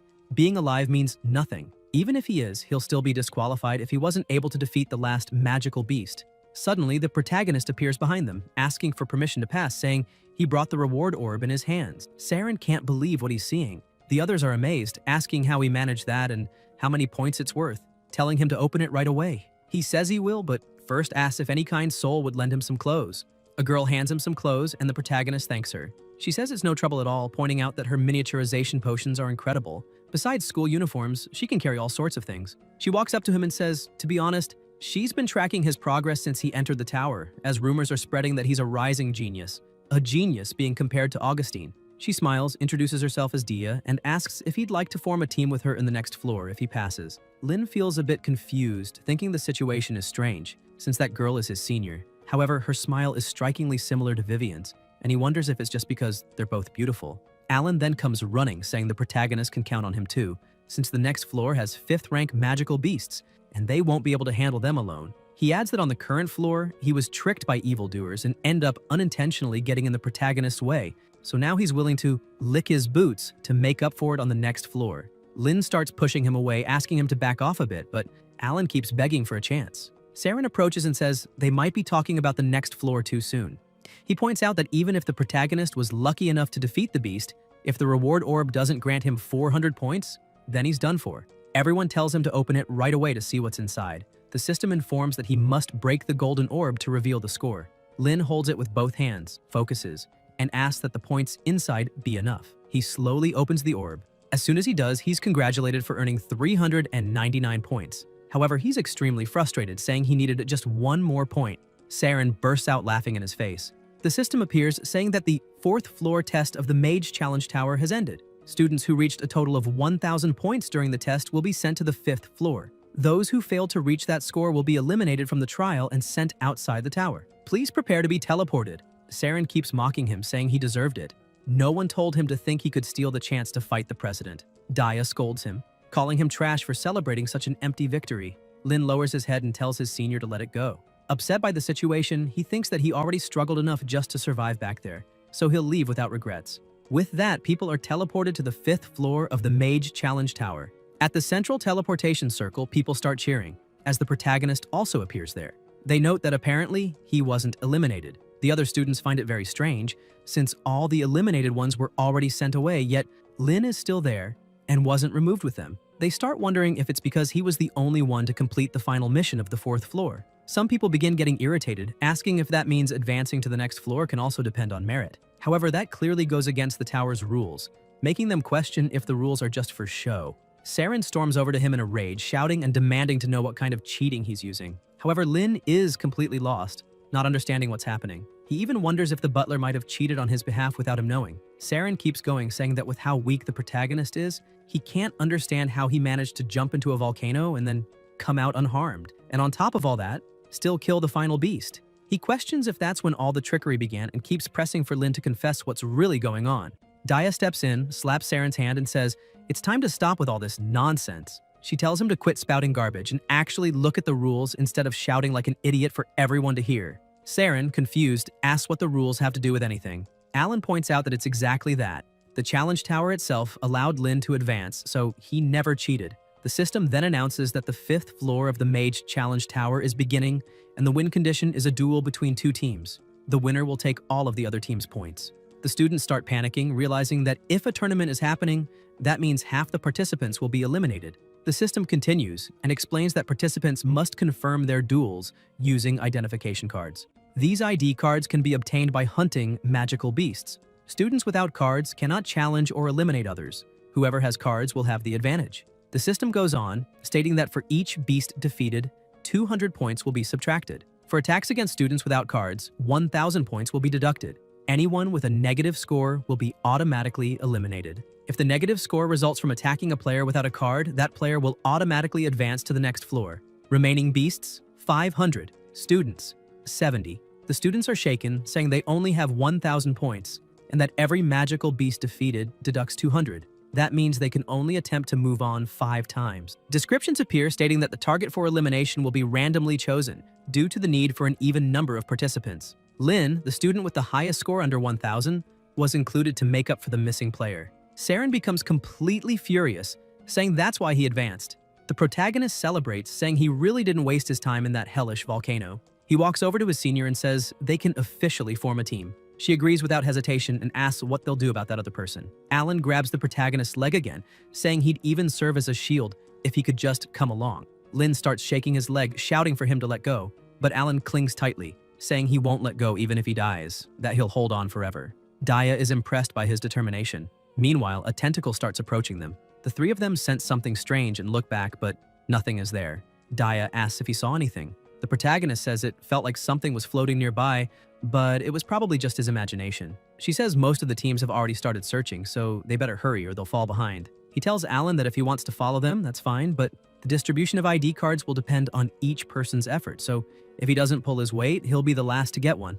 Alan is happy with that, saying that as long as he can follow his new master, he doesn't care about the details. He adds that he knows the protagonist will be fine, so if he can do it, Alan can too. Lin starts getting irritated, telling Alan to stop rubbing his face against his legs. Daya starts laughing at the scene, saying the 2 of them are hilarious. Meanwhile, the same tentacle starts appearing again. Outside, His Majesty is informed that, according to the external observation post of the Challenge Tower, all participants have now reached the 5th floor. The king is surprised, saying that in previous years, nearly half the students had been eliminated by this stage. That means this year's participants are truly impressive, and it looks like he'll have to prepare more prizes. The teacher is still standing, watching closely. She thinks it's not quite like that, because even if the students this year are indeed of higher quality than previous ones, and the rules have changed, it's virtually impossible that no one has been eliminated yet. That's why she has a bad feeling about all of this. Back in the tower, Daya begins attacking and says that based on her field combat experience, the harder a beast is to defeat, the greater the chance of it dropping valuable items. Besides, their individual scores aren't very high, Shinrun. Together, they'd only have 14 chances, so they need to choose their targets wisely. The protagonist strikes a rock hard. The three of them stand there, staring, since they still haven't obtained their ID cards. Daya has 200 points remaining, Alan also has 200 points, and the protagonist has 399 points. Daya crouches down, slightly disheartened, and says each of them has only one chance. Alan gets frustrated too and punches a tree, saying the drop rate is extremely low. Lin asks if the chance of getting an ID card really depends solely on luck. Such an important item needed to advance? While he's thinking about that, something grabs him by the waist and quickly ensnares the other two as well. Alan yells that it's a third-rank beast, the man-eating plant. He's confused, saying the 5th floor should only have 5th-rank beasts. So why is that thing here? Lin notes that he was so lost in thought he didn't even notice it approaching. He says the creature isn't complicated to understand, but once it chooses and marks its prey, it immediately calls for reinforcements and won't stop until its target is dead. If caught by one of them, it's best to fight with everything you've got to escape as quickly as possible. He looks to the side and sees that no one is moving a muscle to fight back. He realizes that's because everyone knows a beast of that rank won't drop an ID card. Seeing no way out, he figures he still has 399 points, so he won't be eliminated right away. But he also won't be able to kill another magical beast with the points he has left. He wonders if it's really worth risking everything to save his companions. However, he remembers how they stood up for him when Saren accused him of cheating. He starts to smile and makes a decision. Casting his fire spell, the other two ask what he's doing. His attack is blocked by a water barrier. Lin looks at his companion Alan and asks what he's doing and why. Alan gets angry and shouts at the protagonist, saying he's so sly, and asks why he acted like that. Lin is confused by these words, but Alan keeps yelling, saying Lin didn't realize that no one there wanted to fight, because they all wanted to sacrifice someone else to save themselves. And that's why he chose to step up and save the team. That's why seeing Lin act like that is so frustrating. He turns away and admits he's a selfish and cowardly person, someone who never dared to step forward when something happened. But even he can't keep living like that anymore. He starts gathering his magic and shouts that he no longer wants to live with guilt. He says the protagonist accepted him even after all the trouble he caused on the previous floor, so how could he go on living with that guilt? He begins reciting his spell. However, he's interrupted when Dia throws one of her vials, saying that it's just a third-rank creature, so why are they making such a fuss?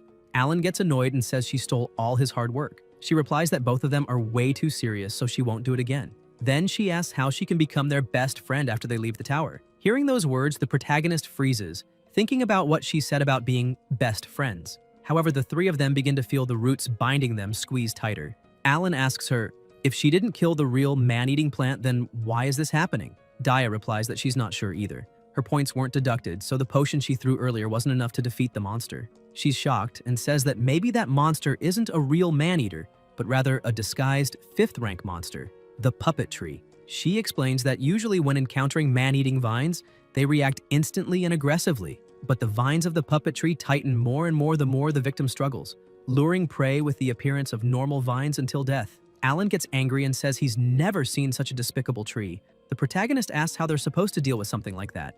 Daya explains that someone has to dig up the roots of the puppet tree and destroy them. Only then can everyone be saved. However, since they're all trapped, there's no one to do it. She begins to cry, saying there's no hope because they're all doomed. However, Lin breaks free easily and says that if that's the problem, then he'll dig up the roots himself. The other two are shocked, asking how he got free. He starts laughing and says, to put it simply, because his body is so strong, the roots that tried to strangle him ended up destroying themselves. He thinks to himself that it was actually due to the volcano's influence that his body became as tough as his dragons. But he can't reveal the truth, and asks if they understood. The two are stunned, and Daya asks if that means he knows how to use a knight's fighting spirit.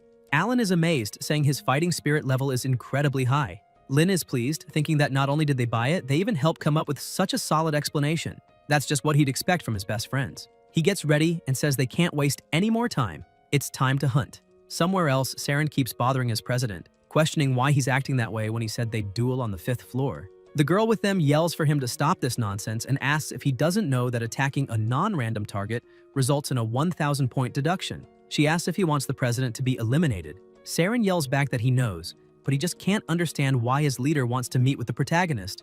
Every time Lin is mentioned, he questions the president, asking what exactly Lin did to deserve so much attention. Augustin looks at him, walks over, and shows him a card. But the girl quickly interrupts, asking how the president could let Saren see his ID card, pointing out that the real target is the protagonist. So what will happen if Saren does something foolish again to prevent that duel?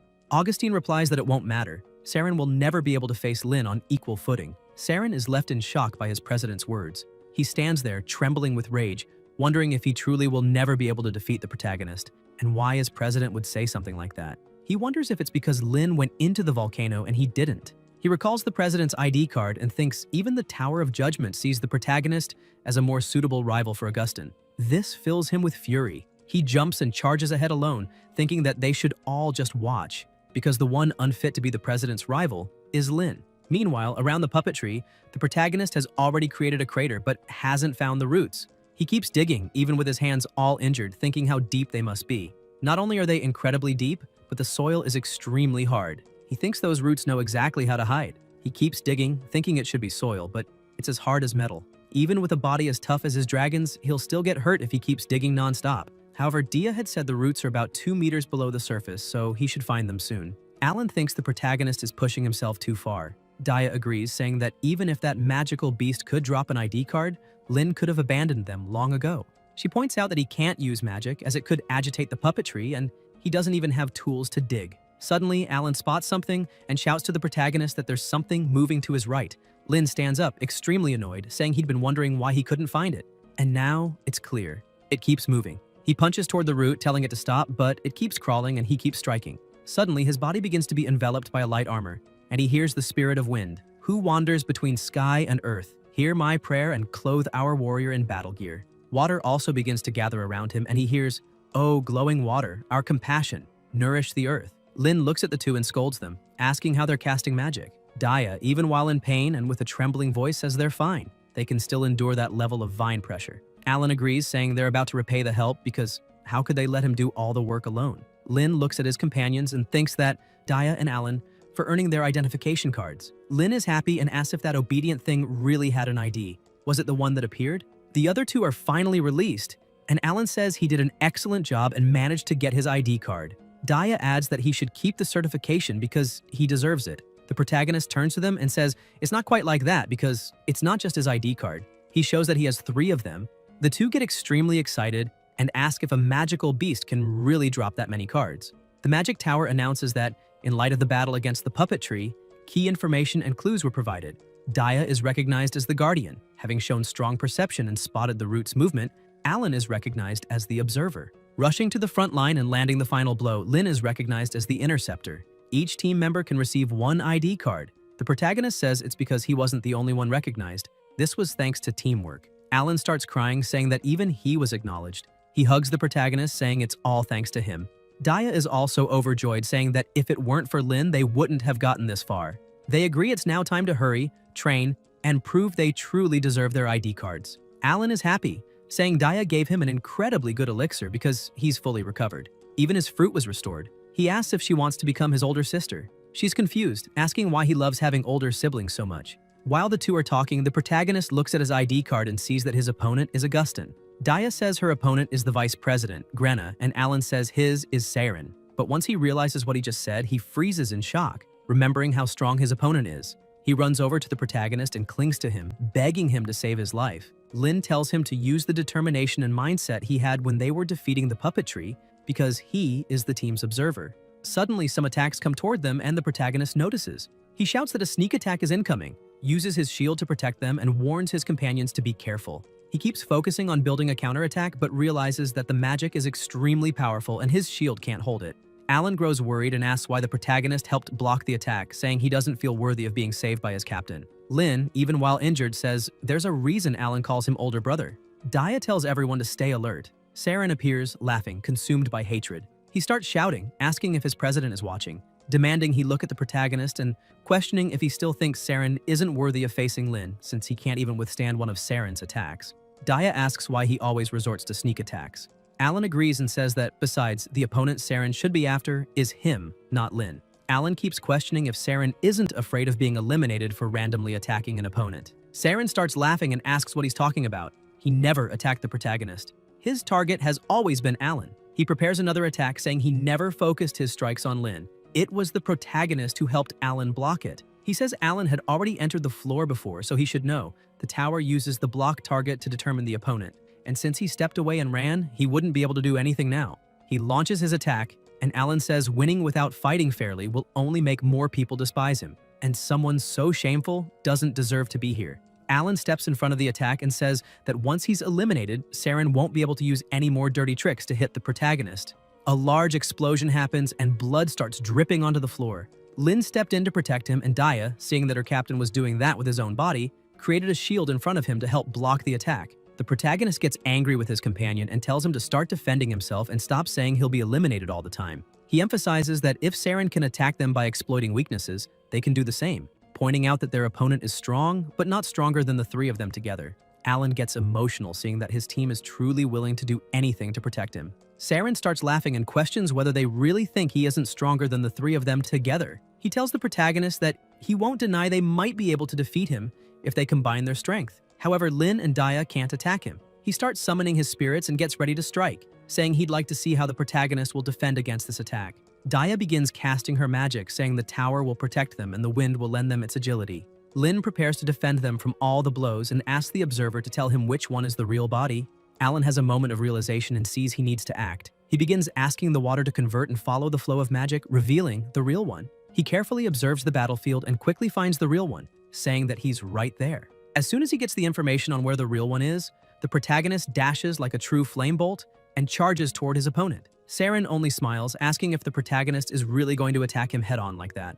However, the protagonist doesn't attack him. He grabs him, asking what he just said, questioning if it wasn't the tower that determined the opponent, saying he's always been attacking alone. Saren gets scared and asks what he's trying to do. The two start falling off the cliff and Saren panics. The protagonist asks him if he has time to use the wind wings and uses his firepower to push them even faster downward. The two crash hard into the ground, creating a large crater. The protagonist gets up with a lump on his head, saying that really hurt. However, thanks to his body's resilience, he's fine. His team runs over to him, asking if he's okay, and Dia asks why he always does that kind of dangerous thing. He smiles, saying that at least he's okay, but she asks if he's injured and tells him to drink that recovery elixir to stay standing. He thanks her, saying he's fine. Saren starts to get up with a trembling voice, all battered. He asks if that's why the president said Lin is stronger than him, pointing out that apparently the protagonist is really determined when doing something. He asks again if that's why the president said he's stronger. Lin turns to him, irritated, and with a serious tone asks Saren if he really thinks he's stronger than him, because if he truly thought that all this time, then why did he never dare to fight him directly? Saren is confused by this, but the protagonist keeps explaining, saying that Saren is already a 4th rank mage and his power is greater than the protagonist's. Besides, he knows many more spells, but on the previous floor, he didn't dare rely on his own strength to earn points. And even on the 5th floor, he tried to take advantage of the fact that the protagonist couldn't attack him to try to win. He asks again if Saren really isn't confident he can win in a one-on-one fight without using those little tricks. Saren gets angry and asks what he's talking about, claiming to be extremely confident, and tells the protagonist to stop joking, saying he didn't treat him as an opponent because he just didn't think he was worthy. Lin gets irritated and says the truth is that he's just trembling in fear of losing a direct confrontation. All bruised, Saren is left speechless and begins to remember what he was thinking before. On the previous floor, he started to wonder whether the protagonist could kill more beasts than him. Seeking luck and trying to stay safe, he thought he had to stop him from leveling up. Then, on the 5th floor, while searching for Lin, he also began to question if someone who survived a volcano really couldn't be stronger than him. He thought he couldn't let the president look down on him like that. Coincidentally, he wanted to eliminate that Alan guy, and since that was the case, he would use the protagonist to defeat him. Lin continues insisting that Saren is just afraid of losing, and that's why he never dared to face him head-on. He says he's not even talking about Augustine because who would approve a coward like him and still admit he's strong? Saren remains on his knees, all beat up, and gets angry at that. He says the protagonist has no right to lecture someone just because he won, because that's being a really annoying person. He looks at Alan and asks what he's waiting for, telling him to eliminate him right now. Alan begins casting his magic, and Saren, before being eliminated, asks the protagonist to give him the chance for a real duel next time. Lin is surprised by the request and smiles, saying that outside the tower he'll be waiting for that duel. Saren smiles, pleased with that. Alan attacks to eliminate his opponent. However, his attack is interrupted by an arrow. Saren is surprised to see the light of the blade and, looking up, sees that Grenna is there. He asks what she's doing there. She shouts, saying that the president ordered everyone to stop fighting and gather at the central teleportation matrix. Alan gets alarmed and asks why he should stop fighting, since he was just about to level up. He questions why she gave Saren the right to say that. The protagonist says that even if it's a real gathering, there's no need to stop them from progressing to the next level. Grenna asks if the protagonist truly hasn't noticed and emphasizes that the tower has lost control. She explains that first, the panel started to malfunction. Some people who were killed inside the tower remained there. Their companions began crying, asking why they were still there, since they should have been immediately taken outside upon death. Grenna continues explaining and says that after that, the protective layer started to fail, and even those who were killed by beasts were not transported out of the tower. There were people who died at the hands of others. Saren is confused and asks how that's possible. Lynn tries to access the panel and says it definitely looks scrambled. Alan also gets scared, saying he nearly killed someone for real. Grenna tells her companion that he's a wind mage, so he should quickly treat his wounds and follow her so she can inform him of the rest. Meanwhile, the others must immediately gather at the central teleportation panel. As soon as they arrived at the Matrix, they noticed that something was happening there. Upon seeing it, the protagonist remembers that this is the same feeling he had at the beginning. A severely wounded person begins to approach, saying that the president stated that this is what caused the panel to lose control because that is the monster that got stuck in the central teleportation matrix, causing it, the teleportation, to lose its control. Grenna appears beside her master and reports that all the students have been gathered. She emphasizes that there were 22 confirmed deaths, 6 seriously injured, and 3 missing. Additionally, she highlights that they still aren't sure if the students eliminated on the 4th floor of the tower managed to exit safely. Alan begins to panic and asks if the missing people were also killed. Daya also can't believe it, saying that more than 20 elite students who made it to the 5th floor died. Augustine looks at the protagonist and says that compared to the students who died, they were really lucky. Lynn gets irritated and asks what he means by that, questioning if he's implying that he should have died in the place of the other students. The president says he's right, emphasizing that apparently he's always been very lucky. But in the end, he's also a student of the Iris Sacred Magic Academy. And so, while they're dealing with that monster, he'd better keep relying on that luck. The monster begins to move aggressively, creating strong gusts of wind around. As soon as the monster appears, everyone is stunned by its size, questioning how it managed to get in through some hidden part of the tower, since there's no record of such a demonic beast in the books. They also worry, since without the protective layer, how are they going to defeat that kind of monster? The monster makes another move, scaring the people who scream that even its tentacles already possess immense power. While some students run, screaming and wanting to leave the tower, Augustine and Lynn prepare to strike back. He uses his lightning and charges in. People are impressed by his courage. The protagonist also uses his instant fireball, and the students realize that it's not just the president, but even the one who entered through the back door is confronting that abomination. Alan gets irritated and asks who's the student saying he entered through the back door, because he won't allow anyone to talk like that about his older brother. He emphasizes that if the student is a coward and wants to hide in his shell, then he should just shut up and get out. The student also gets angry and even scared, and with a trembling voice, asks who Alan is talking about, because at no point did he say he would hide. He starts running toward the monster, saying he's going to fight too, because he's not worse than the first-class student. The president and the protagonist. Alan starts running toward the monster, telling the protagonist and Daya to follow him so they can leave the tower together. Lynn tries to stop him, telling him to stop, but he keeps running. The protagonist reacts quickly, pushes him down, and holds him to the ground, shouting that he hasn't left the tower yet. However, when he looks ahead, he sees that all the other people are walking toward the monster. Augustine, even injured, starts shouting for everyone to stop and not go toward that thing. Grenna starts to worry about him, telling him not to shout like that because his bleeding hasn't stopped, and besides that, he's the only hope they have to fight. Augustine is shocked by what he sees.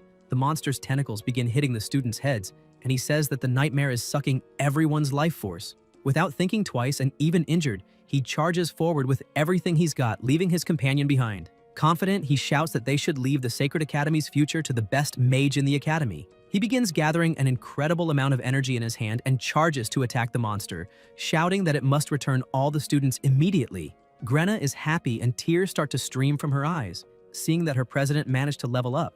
Even the protagonist is moved by that, saying that unexpectedly he can no longer hate that person. Augustine keeps looking at the monster after delivering his attack and wonders if this time it was effective. However, he realizes that the monster withstood all the attacks without suffering a single scratch and destroyed the binding magic with just one strike, leaving only 10 people left to attack. This makes him doubt whether an attack at his current level will be effective or not. Suddenly, another tentacle shoots out from the monster and strikes his head as well. He begins to lose his energy, and the other students start attacking, trying to help their president. The launched attacks hit the tentacles, but nothing happens. The monster simply unleashes another attack, creating immense pressure and hitting the remaining standing mages. Lin becomes worried, saying that this damn trauma, if things continue like this, everyone will be defeated. He asks the butler if he can keep using Dragon Wisdom. The system appears, asking the protagonist to stay calm as this skill can't be used excessively. The first use is very defensive, but the more it's used, the more side effects it causes, even resulting in the user's explosion. Lin doesn't care anymore and simply uses Dragon Wisdom, bringing Yiya's spirit back to the battlefield. The monster stares at it and the protagonist feels the side effects all over his body. An immense pain takes over him, but he concentrates and determined begins using Dragon Claws and charges forward with everything he has. Grenna tries to stop him, saying it's useless since only attribute-based attacks work. However, she is astonished, as with just one attack, the protagonist manages to cut off the monster's tentacle. Lin thinks this was already expected since not only Dragon Wisdom, but all Dragon-type attacks are effective, and Dragon Wisdom is the best skill to break through that monster's defense. However, he doesn't know how much his body will endure. The monster becomes even angrier after having its tentacles cut and attacks the protagonist with all its might. He notices the incoming attack and thinks this is really bad, as just when he activated the dragon's power, he's going to be hit by that attack. However, he hears someone saying, "You really are lucky." Augustine manages to step in and create a barrier to protect them. Grenna starts healing Lin, who shouts for her to stop that and help the president first. However, she yells at him to shut up and stay quiet because the president ordered her to heal him first. The protagonist is confused, and the president says he really figured it out. He emphasizes that he doesn't exactly know why, but among everyone there, the only person who was effective against the monster was Lin. And with a smile on his face, he says maybe being lucky is also important in that kind of situation. He continues looking at the protagonist and says he really doesn't have much optimism about his future. However, even so, having a bit of self-esteem is still good. He emphasizes that Lin should use all the luck he has to survive and asks him to give some of that luck to the others too. Suddenly, the monster manages to land a hit on Augustine and Grenna. With that, the protagonist lets his guard down, as he didn't expect the two of them to be hit. Daya uses the last of her strength and asks her captain to be more careful. She manages to pull him out of the path of the attack, but she is also hit by the monster. Seeing this, the protagonist starts screaming, as everyone was being attacked and defeated by the monster. Realizing that there's no way out, he thinks he can't do anything else and there's no way to survive and save everyone. He needs Yiya's power. However, he thinks about how his clan was exiled by the Empire because his father released a dragon. So, if they find out he is connected to dragons, his clan's reputation will only get worse. This makes him wonder if he should use his last resort. However, faced with everything, seeing his companions suffering and being killed, he thinks he can't hesitate. Even if they find out, his companion still saved him, and he has to take responsibility and save everyone. He shouts, summoning Yiya, who immediately appears before him. He climbs onto her back and she asks if that is the opponent he's facing. The protagonist replies that yes, and begs her to help him defeat it. Without hesitation, she begins to charge forward, saying they'll take it down. Outside the tower, His Majesty was still watching, and one of the people approaches him, frightened, apologizing for the delay. The king says that too much time has passed and questions why no student has yet been ejected from the tower and what the Sacred Academy is doing. The man responds that his colleague just checked the system, and the tower's teleportation has stopped working. He emphasizes that it's impossible to enter or exit, and beyond that, the laws of the tower are extremely chaotic. They may be facing serious problems inside. The king becomes worried and asks what they can do about it. The man, concerned, says they're trying to interact with the tower from the outside, but so far they've had no success. He adds that they also used magic to try to summon the headmaster, but received no response. The Sacred Academy is the best school in the Empire, and this is how they solve problems? He questions. The king becomes extremely irritated, asking if that's really the only way. All the best students of the academy are inside the tower and need help, and all you do is wait? He yells again, demanding to know what they're doing to solve the problem. Vivian also enters the room, shouting for Gwen to try contacting the headmaster immediately. One of the guards asks her to mind her manners. She becomes angry, thinking how they can worry about formalities in a situation like this. She asks the king to allow her to go in first, since one of her colleagues detected the aura of a dragon coming from the tower. Both the king and Gwen are shocked by this. The king asks if humans hadn't already sealed all the dragons in the Eastern Rift Valley. That past catastrophe cannot happen again, so he questions where that dragon came from. Inside, the protagonist is still flying beside the monster. He says this is great because as soon as he released Yiya, the monster stopped focusing on the students and is only targeting them now. While flying, Yiya tells him there are other humans lying nearby. Lin asks where, and as soon as he looks, he realizes the people lying there are wearing academy uniforms. He remembers the students who were beginning to change their opinion of him. All of them were defeated. The protagonist becomes extremely angry and says that the students who were eliminated on the 4th floor also couldn't escape. He says it's time to launch a counterattack and tells his dragon to use Dragon Force. Yiya lets out a powerful roar, making the monster tremble all over. They split up, and the protagonist tells her to attack from the left while he goes all in from the right, since they first need to eliminate all those annoying tentacles. With fast and precise attacks, they manage to cut off all the monster's tentacles and it starts trying to flee. Lin sees this and gets angry, saying now it wants to run away after causing so much trouble. The monster continues trying to escape, and the butler warns that the energy fluctuation from the clan, an extremely powerful aura begins forming around the monster. The system keeps warning that a powerful dragon aura has been detected, and that they need to evacuate immediately. Lin becomes confused, asking how a dragon aura is being detected, since that monster was a nightmare troll. How can it have dragon energy? Yiya begins to get angry and says that's why she was feeling something strange while fighting. That monster has black scales, dragon scales. The protagonist is even more confused, as Grenna said, nightmares don't have scales. Yiya begins to get furious with the whole situation and says that bastard dared to attack her, a member of the dragon clan. The monster attacks with everything it has, and she prepares to retaliate. The protagonist tells her to jump immediately and dodge the attack, but she questions if he really wants her to flee. She counterattacks with her powerful flames, blocking the attack, leaving the protagonist impressed with everything. However, that being gathers even more strength and attacks again, causing immense pressure. This time, its attack hits Yiya directly, causing an explosion in the area. Wounded, she says that creature, which is neither dragon nor beast, still masters the magic of the dragon clan. Lin realizes his companion is seriously injured and won't withstand another attack of that magnitude. He tells her she doesn't need to face it head-on, using magic, and emphasizes that from now on, she must follow his orders. However, Yiya asks if the protagonist is saying her magic is weaker than that freak's. The monster attacks once more, and Lin begs her to listen and dodge because they'll attack from above. She decides to listen and dodges, and he thanks her for it. The monster continues attacking multiple times, and he asks Yiya to keep dodging everything and find the right distance. And once she finds it, she should leap onto the monster's head, attacking the blind spot. They keep advancing until she gets close enough and attacks the monster. It tries to retaliate, but it's too late. She lands a blow to its forehead. After that, several more attacks continue in sequence. Suddenly, the monster attacks with several smaller tentacles, hitting Yiya. She realizes that her magical power is being drained. The protagonist is shocked that the monster can even absorb a dragon's energy, and without thinking twice, he charges forward, cutting its links to her. However, he gets hit. Yiya becomes worried. Tears start falling from her eyes, as her only friend is being hurt right in front of her. The protagonist begins to fall while coughing up blood, and she can't bear to watch it anymore. Overwhelmed by hatred and rage toward that beast, she starts gathering an immense amount of fire. Even the monster starts to show surprise at the amount of magic being accumulated by the dragon. The protagonist keeps falling, asking what she's doing. However, the attack goes straight for the head of the demonic beast, engulfing its entire body in flames. The butler appears saying, "It's the fire dragon's breath!" Yiya learned the dragon breath skill during battle. Growth value plus 100. Still consumed by fury, she continues attacking non-stop, screaming that the monster is going straight to hell. The system keeps notifying. The dragon Yiya has defeated the evolved 6th ranking magical beast, Nightmare Trauma, growth value plus 500. The fire dragon's growth value has reached its limit, promoted to rank 4 fire dragon. Yiya keeps tearing the monster apart as if she can't control herself from so much rage. The system reports current classification rank 4. Skills, Crushing Stone Bite, Dragon Breath, Dragon Force, Fire Immunity, Medium, Physical Immunity, Fire Projectile Magic, Shield, Medium, Recovery. Growth value, 1/1000th, Health points, 90/100ths. Lin is stunned by her current strength, and as soon as she defeats that monster, she approaches the protagonist. Seeing that he's okay, she starts bragging, laughing, saying she's super strong. Lin starts smiling and petting her, saying that she really is very strong and that his Yiya is the strongest in the whole world. He thinks that although her appearance and strength have changed a lot, deep down she's still the same little girl as always. The butler appears, saying that since the ranch owner did almost nothing to help defeat the nightmare troll, he will be rewarded with 5 experience points. He cries, thinking he was almost useless.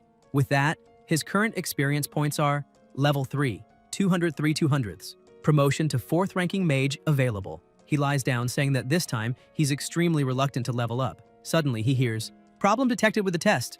All students will be teleported out of the tower in 3 minutes." Lin says he already expected that. The students could only leave after the nightmare troll was defeated. He starts asking if the students are still okay. Suddenly, the two hear a faint moan and go on alert. He quickly gets up, asking if that monster isn't dead yet. However, as he gets closer, he realizes that a sphere is near him. He looks closely and says it looks like there's a little dragon inside.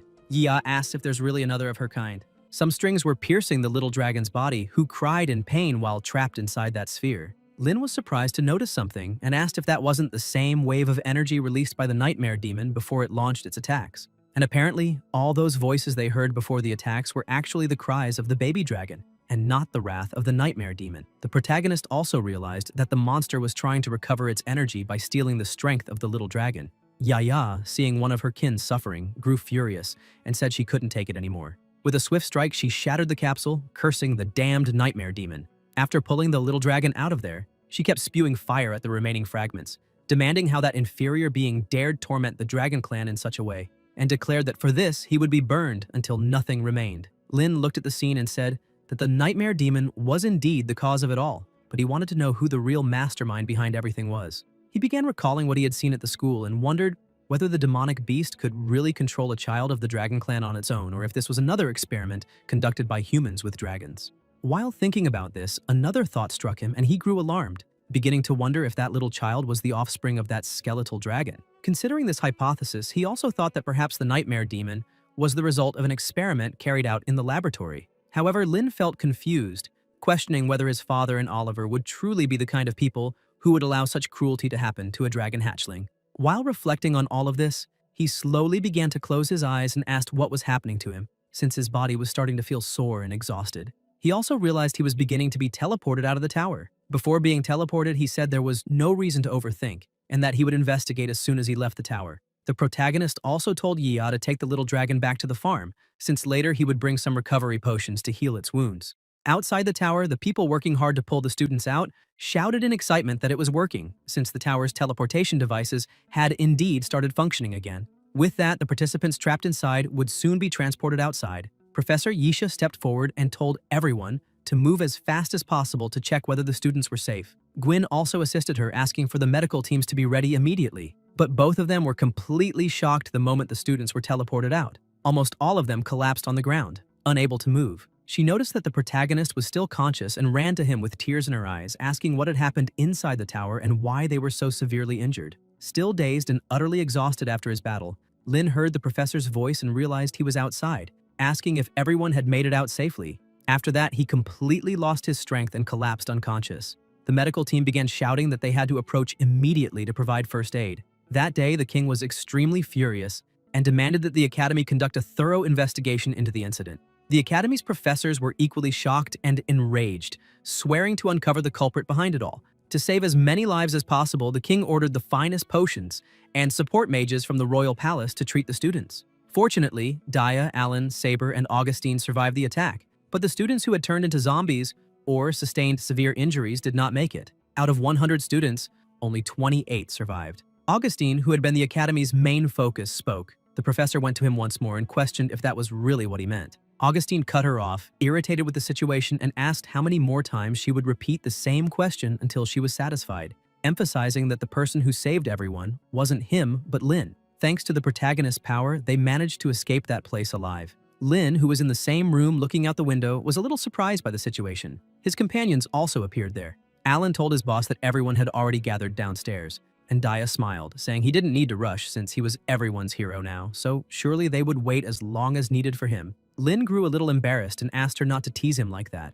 Because of that incident, he gained the approval of all the academy's teachers and students, becoming the newest rising talent of the institution, rivaling even Augustine. However, the protagonist wasn't happy at all about receiving such an honor. Upon arriving at the cemetery, where all the students were being mourned, the teachers asked for a moment of silence for everyone who had lost their lives in that terrible incident, so that the god of magic would bless their souls. Lin began to wonder how anyone could feel happy about some kind of honor in such a tragic situation. While he watched people crying and suffering from their losses around him, he looked up into the rainy night and, in his thoughts, begged his father to tell him whether that tragedy had anything to do with him. The next day inside the library laboratory, Lin was once again staring at the skeleton of the dragon that kept crying out for its child. He continued thinking that the little sleeping dragon must, without a doubt, be the child that the skeletal dragon was searching for.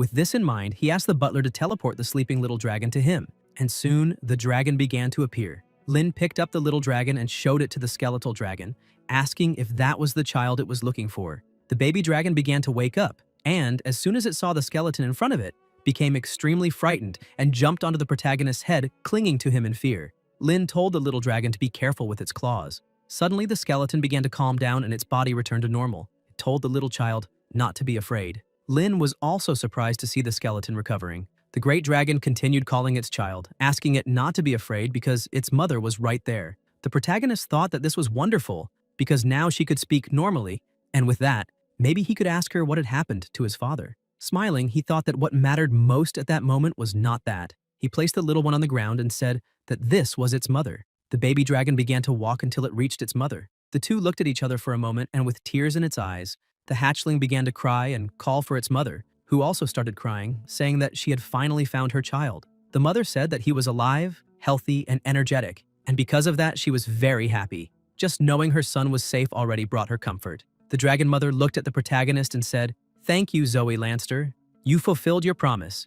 You truly rescued my son." Upon hearing his father's name, Lin was shocked and asked the dragon mother if she was really saying that his father had agreed to help save her son. The dragon mother was also surprised to hear the protagonist say the word father because that meant Zoe also had children of his own. The protagonist said yes and introduced himself, saying his name was Lin Lanster. The dragon mother asked if he was serious, questioning if his name really was Lin. She explained that her physical body had been completely destroyed, so she could only sense that world through her magic, and the aura the protagonist emitted was exactly the same as his father's. She asked if Zoe was still using dragons to conduct experiments. Once again, Lin was shocked to realize that his father was, in fact, involved in the experiments. He lowered his head and said he didn't know what his father was doing now, since he didn't even know where he was. However, everyone kept saying that he had betrayed the humans, but saved the remaining dragons at the very last moment when humanity was on the verge of triumph. He emphasized that all this time he thought he understood his father very well. However, now he was becoming increasingly confused about what kind of person his father really was. The dragon mother said she couldn't say what kind of person his father was, but she knew he was different from the other humans who had conducted experiments on her kin. She also stressed that she already knew the protagonist was curious to learn what had happened in that laboratory that year, but unfortunately, she didn't have much time left. She held her child and said that she faithfully believed he was a person worthy of the dragon's trust, just as his father had been. With that, she entrusted her child to him, saying she would place her son in the hands of Zoe's son. The mother began to fade away and cried out to the protagonist that when he met his father, he needed to tell him that the Eastern Rift was not the end of the world, because the answers he sought were in the new world, beyond the rift. Lin was completely confused and asked what answers she meant, what new world she was talking about, and begged her to tell him a little more about what exactly it was. However, she vanished, and with her last words, she asked that her son continue to live and be happy. The system appeared, announcing that the problem binding the sleeping dragon's heart had been unchained. Congratulations to the farm owner for completing the mission, The Last Wish of the Sleeping Dragon. You have been rewarded with 2 fragments of the water dragon egg. Collection progress, 5 out of 10, 50 magic experience points. Upon seeing this message, the protagonist began to realize that now he understood, for the chains referred to the mother dragon's attachment to her child that bound her heart, and not the physical chains that imprisoned her there. USO stretched out his hands, trying to reach his mother while crying as he watched her depart. The protagonist kept thinking that this mother had remained as a skeleton all those years only to ensure that her child was safe and happy. That made him wonder if dragons were truly such sentimental beings. The hatchling kept crying as if it had lost part of its heart, and the protagonist, watching the entire scene, thought that they were indeed very different from what people believed them to be. The butler kept notifying and congratulating the farm owner for obtaining a new dragon, the sleeping dragon, USO. Its current level was 0, growth level 0 out of 10, health level 60 out of 100. Note, due to the completion of the mission Sleeping Dragon, the magic tome obtained in the laboratory of experiments was undergoing some changes. Lin, a bit confused, wondered if the magic tome was the book he had found on the experiment table the first time he had been there. However, all he remembered was that on the first page, there had been a conversation between his father and Oliver, and the rest was blank. Yet, the book appeared before him, radiating a different energy than before, and he was surprised to see that the pages that had once been empty were now filled with words. Seeing the poor little one suffering, the protagonist asked the butler to send him back to the farm, so that Yiya could take care of the small dragon. Then, immediately, he began studying the magic tome inside the laboratory. On one of the pages was written, "Experiment topic, Dragon Blood Potion, using a dragon's blood to make a potion that can strengthen humans. We hope that this potion will allow humans to acquire the same strength as dragons, to defeat powerful dragon." Seeing this, the protagonist thought that what his father and the others were doing wasn't using dragons to strengthen demonic beasts. On another page of the book was written, "Oliver, I have been worried about the relationship between the Dragon Clan and humans lately. Perhaps our judgment has been clouded by what lies before us. We must not treat these lives with such cruelty. I sincerely hope you come to your senses and put an end to these horrible and forbidden experiments before we commit even greater sins. Signed, Zoe. Lin was glad because that message had been left by his father. He closed the book and began to think about what was happening there, the forbidden experiments, and what really happened back then that made his father change his mind during the experiments. He also began to wonder if Uncle Oliver had also changed his mind, questioning whether he had given up on the experiments or chosen to follow the radical path. For example, using dragons to alter the physique of the demonic beast. When he closed the book, a small vial on the table shook and the butler gave him a hint, saying, "A hidden passage mechanism has been detected. Removing the ink from the table will activate the mechanism and open a passage." Curious, and without a second thought, he wiped away the ink beneath the table, asking if there really was a hidden passage there. The table rose and a passage appeared underneath, which surprised him. Lin began to walk through the new place, wondering where that path would take him. From the dust accumulated on the lamps, he realized that this dark and hidden passage hadn't been used in a long time, much like the experiment laboratory. Suddenly, he came across a dead end and grew confused, since he hadn't walked that far, and yet the place already came to an end. He stepped closer and placed his hand on the stone, saying that apparently the passage had been sealed by someone stronger. However, as soon as he touched the stone, a glow began to appear, and he realized that it was another magic circle. He wondered if it was another one of his father's teleportation devices, and upon passing through it, he was surprised, for he hadn't thought there would be an underground channel on the other side. Suddenly, he heard a voice shouting that there was a magical fluctuation there, so there must be an intruder. People shouted to catch him immediately. A monster began coming towards the protagonist, which startled him. However, as soon as the monster and the two people appeared there, no one was present anymore, leaving them confused. Lin quickly returned through the magic teleport and, hidden on the other side, began to think that someone was using the underground routes to carry out illegal business. On the other side, the two people began arguing with each other. One of them said that no one had been there, but his companion punched him in the head, saying that even if someone had been there, the shout probably scared the person away. He further asked when his companion would ever change that horrible temper. The protagonist continued analyzing the situation from the other side of the teleport. He thought that Scavenger from before seemed to have black scales on his back similar to those of the Nightmare Demon, which made him wonder if the monster that attacked the Tower of Judgment had something to do with those people. He began climbing the stairs again, thinking that the situation was still inconsistent, and that he couldn't continue the investigation without proper planning. And while walking, he remembered that there had been a well leading to the surface along the path. Walking a bit further, he found the ladder again and began climbing it, thinking he would just take a look to see what was above the channel. As soon as he reached the surface, he put one hand out and slowly raised his head, checking if anyone was around. Seeing that apparently no one was there, he began to climb out of the well, finding it extremely strange that the exit led to a warehouse. Suddenly, someone appeared at the door, saw the protagonist, and began shouting that there was a thief inside and that the others needed to come immediately to catch him. Startled by the situation, he fell out of the well, and when he tried to go back, he saw that there were many guards. When he jumped to re-enter the well, the passage was blocked by a magic seal. Lucas appeared in front of his guards, shouting and demanding to know who dared invade and cause trouble in the Mason Chamber of Commerce. The two of them stared at each other for a moment, and upon realizing who the person was, the protagonist pointed at him, shouting that this was the evil merchant called Lucas, who wanted to sell Nike for profit. The protagonist was a little surprised, realizing that the Mason Chamber of Commerce was located above that dry well. Lucas was also extremely shocked, saying that the protagonist was that stinking, talented brat who had turned against them after accepting the gift they had given him. Lin grew irritated and said that Lucas had better pay more attention and be careful with his words. Suddenly, Vivian appeared at the door, surprised to see the protagonist, and asked what he was doing there, and if by chance he was the thief everyone was shouting about. Lucas kept shouting and pointing his fingers, saying that was exactly the case, and stressed that Lin had suddenly appeared inside the warehouse. So he was sure the protagonist was hiding something. Lin recalled when he had entered the portal to save her, and at that moment, it had said that Vivian Mason logged in and was waiting for the second player. He put two and two together and understood the situation, since the Mason, in her name, referred to the Mason Chamber of Commerce. Vivian stepped in front of the protagonist and said that was impossible because he wasn't a bad person. Lucas kept insisting, asking her not to be deceived by his appearance, and questioned if she had any idea how many secrets were inside that warehouse, saying that if they let him out now, one day he could. However, Vivian interrupted him and, firm in her decision, told him to step aside because she would take the protagonist to see her older sister. A short while later, already inside the Mason Chamber of Commerce, the older sister asked Vivian if she hadn't gone there to get medicinal herbs for practice, and therefore shouldn't waste time and just take them. Vivian tried to interfere in the conversation about the protagonist, but her sister didn't allow it and told her to hurry up and leave. Inside a room, Lin was sitting across from Vivian's older sister, who was currently the president of the Mason Chamber of Commerce.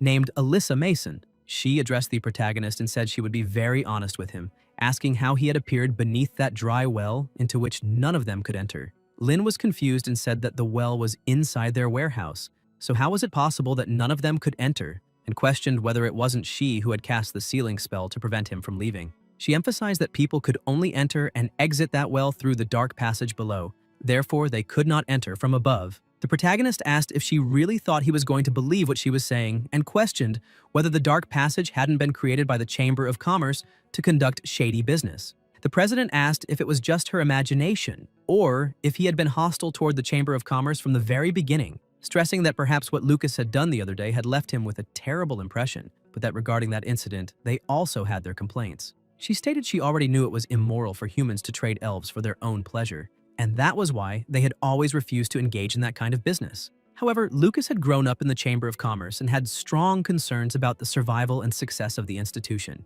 He had only captured the elves in secret so that everyone in the trade could live better lives. Lin remained irritated and asked if she really believed that because Lucas's expression did not hide his greed, making it clear that he wanted something beyond just a better life. Moreover, the Chamber of Commerce was the largest in the entire kingdom, so why did they need to trade elves in order to survive? Alyssa began to explain, saying that this took them back to the secret passage of the well. She said that not only was it not a path for conducting business, but in fact, it was the very culprit that kept the Chamber of Commerce hostage. She stated that if he truly was a friend of her younger sister, then he should have heard from her what happened years ago. She began to tell that at that time only one child returned, and people started questioning how the rescue guards ended up bringing back only a single child when they had left with such a large group. They had heard that the group encountered a level 8 demonic beast, and the guards weren't even able to break through its immunity shield. When the rescue army arrived, that little girl was the only survivor, hidden beneath a pile of corpses. The demonic beast that wiped out the caravan had been modified by a powerful group seeking to punish and retaliate against her father after he refused to cooperate, so to protect her younger sister and ensure the safety of everyone in the Chamber of Commerce, and as the successor of her father's business, she had no choice but to cooperate with the killer of her own father. She emphasized that they had to supply these people with special medicinal herbs through the secret underground tunnel that had been built. And in recent years, that powerful group had taken so many resources from the Chamber of Commerce that it left them on the brink of bankruptcy. After hearing the whole story, the protagonist began to think that no one would have imagined that the Mason Chamber of Commerce, which was once the greatest trader in the kingdom, would find itself in such dire straits. Not to mention that this matter was also related to the modified demonic trace, which made him question whether the power controlling the Chamber of Commerce was also the mastermind behind the attack on the Academy. Alyssa called out to him after noticing that he was lost in thought. The protagonist apologized, saying that he had gotten distracted for a moment and stressed that he believed what she had just said. He also said that what he was about to ask might be a delicate matter for the Chamber of Commerce, but earnestly requested that she answer with nothing but the truth. The president kept staring at him and asked what it was that he wanted to know.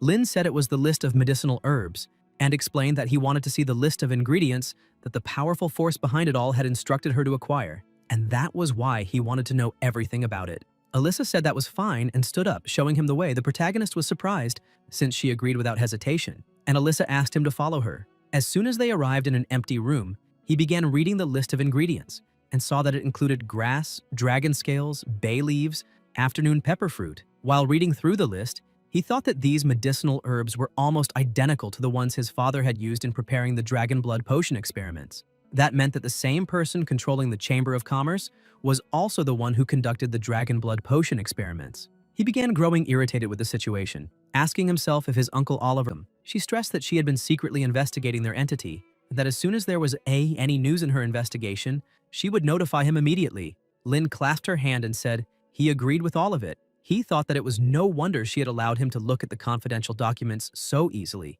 because she wanted to use that information as a bargaining chip to secure his cooperation from the very beginning. Alyssa began thinking that this was wonderful, because if they had a young and powerful talent like Lin on their side, then perhaps the Chamber of Commerce still had a chance to survive. The president stressed that she wanted him to keep this conversation a secret from Vivian. The protagonist asked why she made such a request, and the president explained that she didn't want her younger sister involved in that matter, because she thought it was best for her protection, that she didn't know anything. Lin smiled and said that Vivian was a great friend, so he would do everything for her well-being. He thought that even a shrewd businesswoman like Alyssa also had someone precious she wanted to protect. After settling things, the protagonist leaves and begins walking through the academy, wondering how many secrets it still has hidden. Upon arriving at his room, Nike is overjoyed, saying that the young master has finally returned, and emphasizes that they had been very worried about him. Little Jack also had tears in his eyes and agreed, saying it was wonderful to see that he was well. The three embraced, and Lin apologized for having worried them. While this reunion was happening, another person arrived.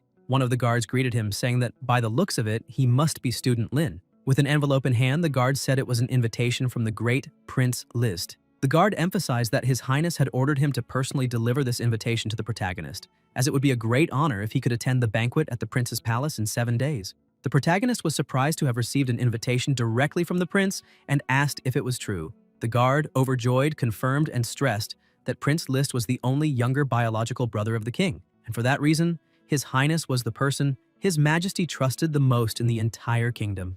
Lin smiled and said it was truly an honor, asking the guard to tell the great Prince List that he would, without a doubt, attend the banquet in 7 days. The guard began to think that this newly recognized talent was extremely intelligent, for he knew how to seize an opportunity when he saw one. As the royal guard departed, the protagonist wondered if the king's younger brother was indeed deeply trusted by His Majesty. For someone capable of manipulating even the Mason Chamber of Commerce and having control over it, the powerful royal family was definitely one of his suspects. Nevertheless, in any case, it would be best for him to meet this prince. Jack was thrilled by what had just happened, saying that his young master truly was incredible, for he had just received an invitation from the prince himself. On the other hand, Nike looked somewhat suspicious and said that the young master had only recently risen to fame, yet he had already received an invitation from the prince, and because of that, she feared that he might be planning something, as the chief of her life had once said that humans with very high status tended to be more malicious. The protagonist asked her not to say such things, for she was speaking of the prince. Seeing that she was a bit worried, he embraced her, saying that he would return to his room to rest for a while, but that soon he would meet them for lunch. And until then, he would tell them everything about the great monster he had fought. She smiled excitedly, said it was agreed, and asked him to rest well while she prepared lunch since she had learned a new dish that day and he had to try it. He smiled back at her, saying that he was looking forward to tasting that delicious dish. Upon entering his room, he asked the butler to log into the farm, for he was worried about USO and what he might be doing at that moment. As soon as he entered, Ya asked him to hurry up and come closer. The protagonist shouted in concern, asking what had happened, starting to think that something had occurred with the little dragon. But as soon as he approached, he was relieved, for the baby was only sleeping. Ya, all cheerful, asked what her master thought and told him to look at how USO was sleeping so deeply, which meant she had done a great job caring for him. Lin scolded her, asking why she was speaking so loudly and if she wasn't afraid of disturbing the little one's sleep. She told her master not to worry, for USO was in a deep sleep and wouldn't wake up even if she accidentally roared. However, the protagonist kept reprimanding her, asking her to be calmer and to speak more softly. Ya gets a little irritated with the situation. The protagonist picks USO up in his lap and looks at him sleeping, thinking that it's great to see him resting so well and really hopes he can have good dreams about his mother to ease the pain of loss. He also asks the butler if he can give the multi-purpose dragon lair for USO to live in. The system appears, saying that the multi-purpose dragon lair is suitable for all types of dragons. Lin is happy with this news, saying that it's great and that because of that, he will use the multi-purpose dragon lair. In addition, he would also like to spend another 10,000 gold to upgrade the nest directly to the intermediate level so that USO can use it comfortably. Yaya can't believe he's going to do this right away. She starts questioning the protagonist since she didn't receive that kind of treatment when she was just a baby. Lin tries to explain, saying that back then he was still very poor, and also explains that she needs to think a little better because the multi-purpose dragon lair is suitable for all types of dragons to live in. That means she can also use it, so it's the same as creating another nest for her. Yia remains thoughtful and asks if he is sure about what he's saying.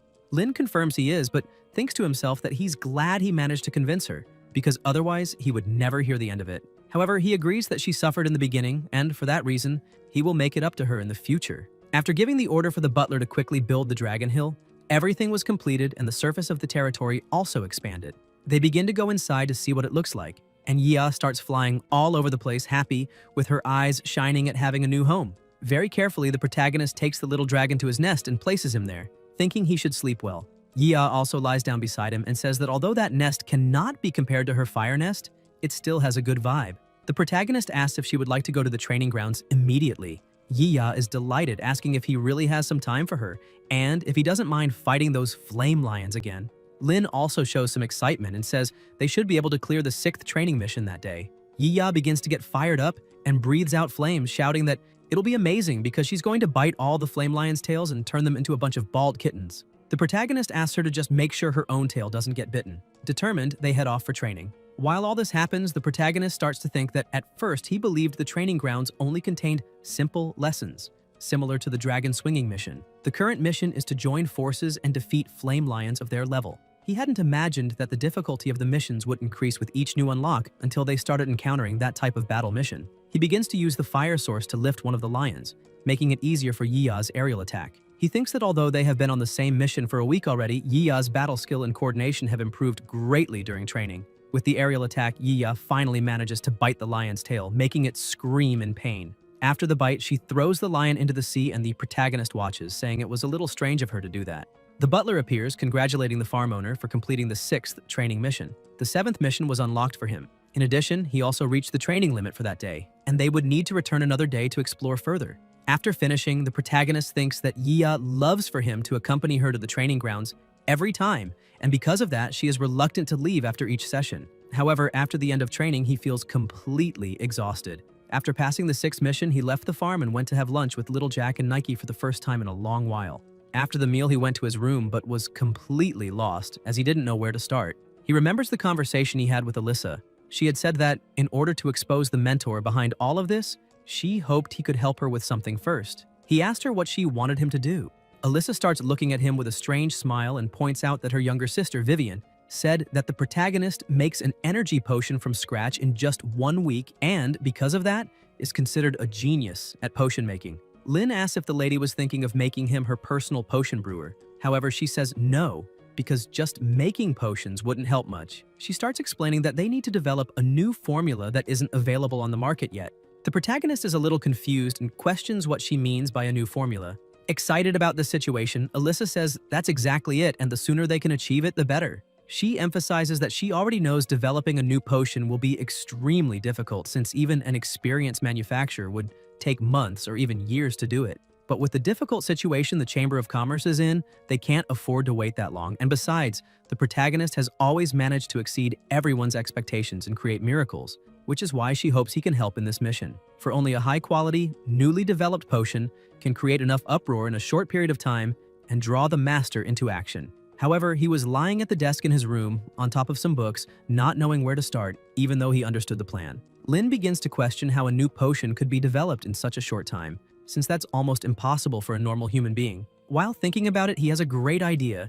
He could ask Daya for help, since she is the president of the Magical Potion Society. Quickly, he goes to the society and upon reaching the door, prepares to call. However, he is a little surprised because he hadn't imagined that the Magical Potion Society's room would be located in such a secondary part of the academy. Suddenly, a huge explosion happens, blowing the door off and blasting toward him. He quickly uses his shield to protect himself and shouts, asking what is happening inside. Some students start coming out, shouting that they had already told the president she couldn't use that ingredient in the potions, since it made everything blow up again. Daya takes a deep breath and asks how they expect to develop new potions if they don't have the courage to test, saying that if they're really that surprised, it's because they still have a lot to learn. Lynn gets up, stares at her, and suddenly starts shouting, saying she's on fire. Shortly afterward, when things finally calm down, she explains that it wasn't a big deal, since lately she has burned through at least a dozen outfits every day, and that this is a small price to pay when it comes to research on new potions. Lynn becomes interested and asks if she has really been researching new formulas lately.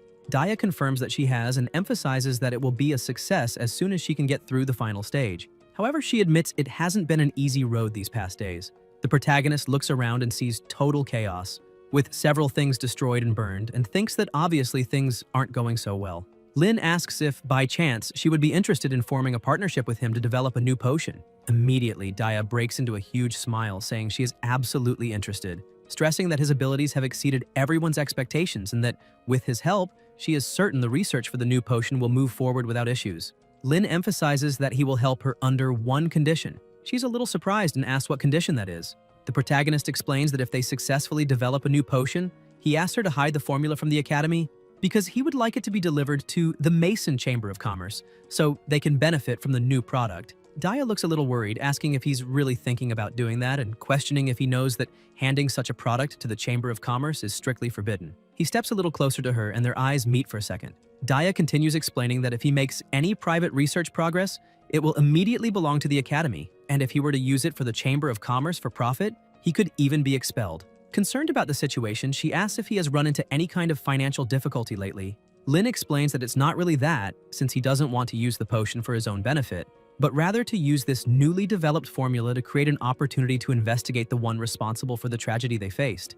As soon as she hears this, she is surprised and quickly rises from her chair, asking if he is really after the killer who caused the death of the 72 Academy students, pressing him and questioning whether he managed to find any clue about this tragic incident. She also stresses that if he knows anything, they must report it to the teachers immediately, since she has heard they have no leads to pursue. With his head down, he just listens to everything she says, and before she can leave, he grabs her arm, catching her attention. He asks if, by chance, he told her that a professor of the academy was behind this whole tragedy. Would she believe it? Daya is both surprised and confused at the thought that a professor might be involved in this. The protagonist lowers his head, thoughtful and a little sad. He thinks that since his uncle Oliver might have had contact with the powerful person who modified the demonic beast, then the academy professors could also be involved in this case. Moreover, the modified nightmare demon wouldn't have appeared in the Judgment Tower without the help of someone inside the academy. However, in the end, all of this is just speculation in his own mind. Daya slaps his hand away and shouts, a little irritated with the situation, telling him not to joke about that kind of thing, since no professor would ever do such a thing.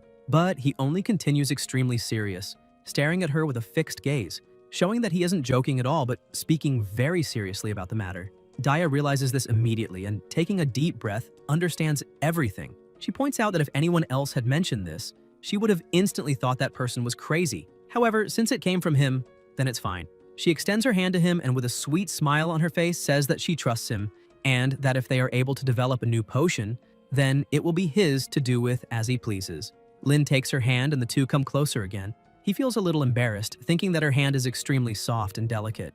As he squeezes her hand, the protagonist also apologizes for dragging her into this mess, but she shows solidarity and asks him not to worry about it. Sometime later, to avoid the interference of the other club members, Daya secretly moved all the experimental materials to an abandoned basement. While they worked on their research, Nike and Jack were watching. Nike asks why the young master is shut inside that place all day long with that girl. He tells her to stop talking nonsense because that person is clearly a boy. They keep trying as much as possible, and the protagonist thinks that the potion Dia is experimenting with is a mixture of water and fire. It's hard to imagine how many failed experiments she had to go through to integrate these two incompatible elements up to that point. Suddenly, a large explosion happens and Daya notes in her pad that experiment number 188 failed, since the balance point still isn't right.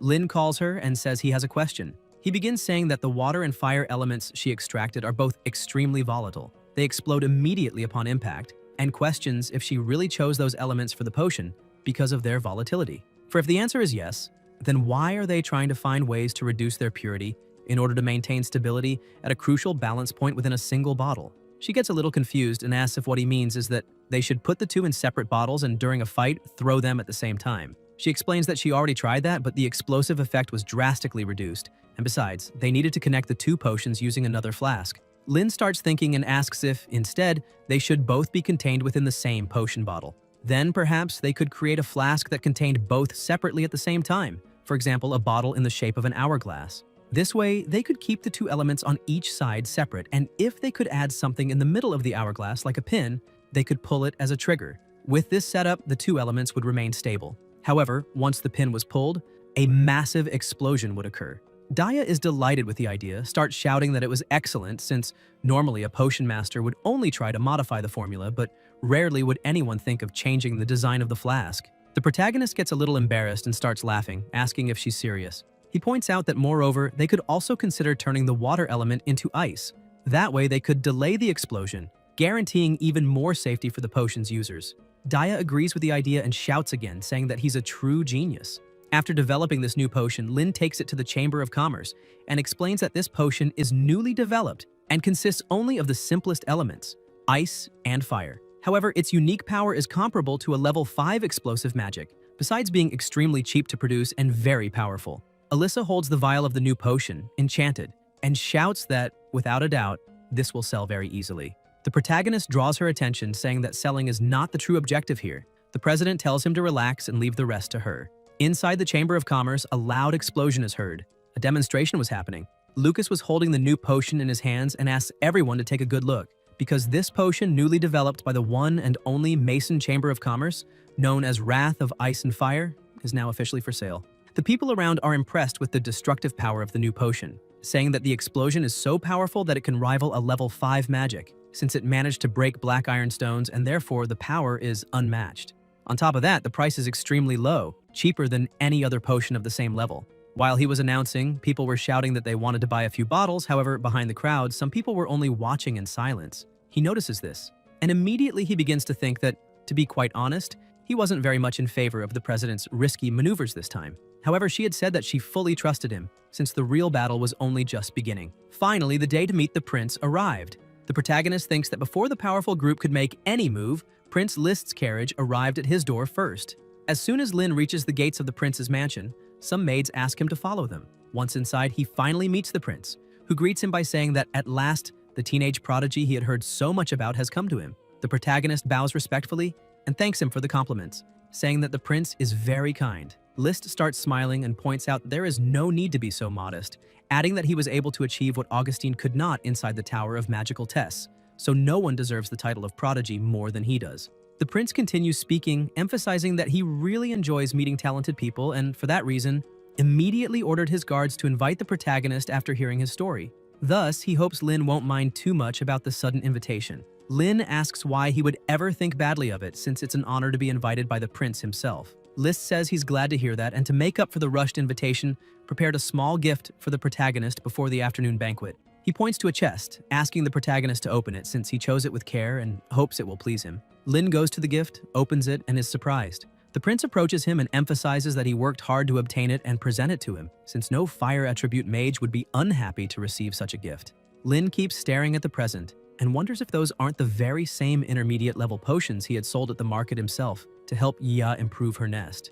He keeps looking at the small vial in his hand and List notices something is off, asking if the protagonist didn't like those potions. Lin covers up and says that's not the case, for how could he dislike a gift that came directly from the prince? List feels proud and says it's very good to hear that since his effort wasn't in vain, as he managed to obtain only 6 potions for 60,000 gold coins. Lin can't believe it and shouts, asking if those potions really cost 60,000 gold coins. He thinks that when he sold 15 bottles, it was only for 20,000 gold coins that time. So how had the price risen so much? The prince says that apparently he thinks these potions were expensive, but if they are for Lin, they are worth every penny. The effect of those potions is much stronger than any other intermediate level energy potion. Especially for fire attribute mages, that potion not only greatly improves meditation efficiency, but also increases affinity with their element. The prince emphasizes that he also heard the protagonist is an expert in potions, and for that reason, that gift should be much more appealing to him than any other ordinary high-level potion. Lin smiles,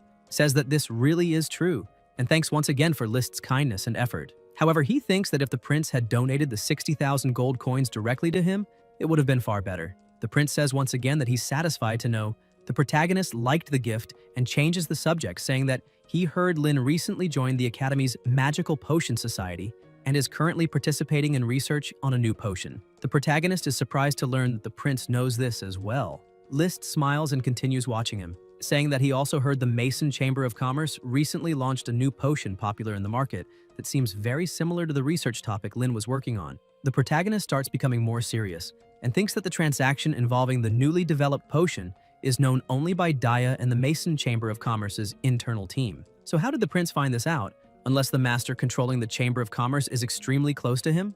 And if that's the case, it's better to put on a show to try to escape the situation. He slams his hand on the table hard and starts shouting, asking the prince what he's trying to insinuate with that, questioning if he's really suspecting that the protagonist brought the Academy's research results to the Chamber of Commerce for his own profit. He stresses that this would be a direct violation of the Academy's rules and that he would never do such a thing. List asks the protagonist to calm down since he never said any such thing. The protagonist is surprised by this reaction from the prince. List keeps watching Lin's reaction and smiles, thinking that although the protagonist is a genius, he is still young and inexperienced, since he hadn't thought that Lin would be willing to give up integrity for profit.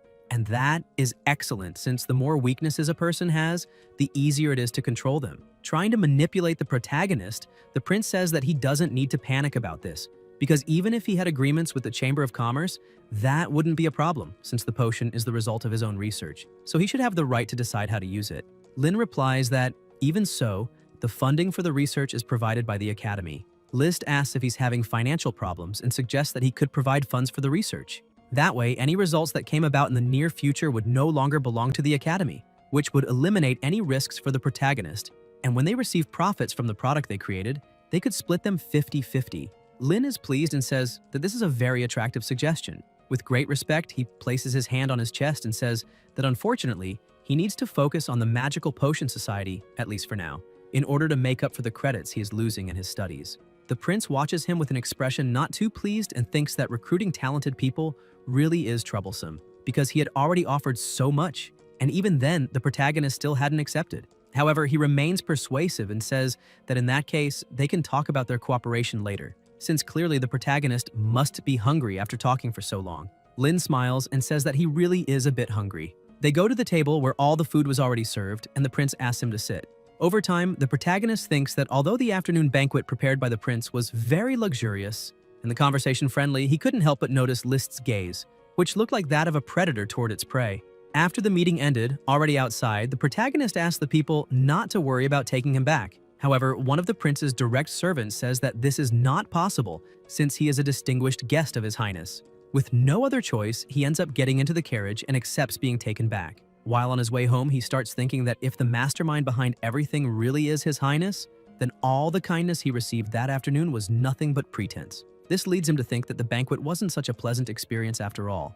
Lucas starts whistling, catching the protagonist's attention, who wonders what he should do, since he really wasn't in the mood to receive him. However, Lucas starts running alongside the carriage, holding up a bag of money. Seeing this, Lin's eyes light up, and he asks if that really is for him and if Lucas was there just to deliver money. He shouts for the carriage to stop immediately since he has business to attend to. The people try to stop him, but he says they don't need to bother since he would get off right there, politely asking them all to return immediately to the prince's palace. They eventually agree and leave him there. Lucas finally stops running, exhausted, hands the money to Lin, and smiling says that this was his share of the sales, since the president asked him to deliver it personally. Inside, there was a total of 300,000 gold coins.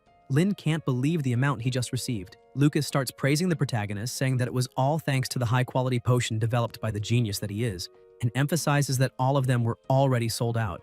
Lin tells him to stop with the nonsense and questions if he really ran to the market and stopped him in the middle of the street just to deliver the money. Lucas starts looking around, checking if anyone was listening, and says that wasn't the only reason he was sent. He approaches the protagonist and says that, besides the money, the president also asked him to pass on a message. He says that after learning they had made some money, a powerful group started moving at that exact moment. Lucas continues explaining that normally they used to deliver the goods only once every 2 months. However, yesterday they suddenly received a request to move the delivery date forward. And with that, the objective was obvious. The group was trying to drain and take advantage of the money they had just earned with the potion. Lin asks what the next delivery date is, and Lucas replies that it's already tomorrow. The protagonist thinks that by then, he will probably have enough time to make some preparations. He asks Lucas to inform Alyssa that he would like to smuggle himself along with the goods being transported through the hidden underground passage, and that they should prepare everything for that. Lucas gets excited about the situation and says that he will take care of things immediately. The next day, the preparations were already underway.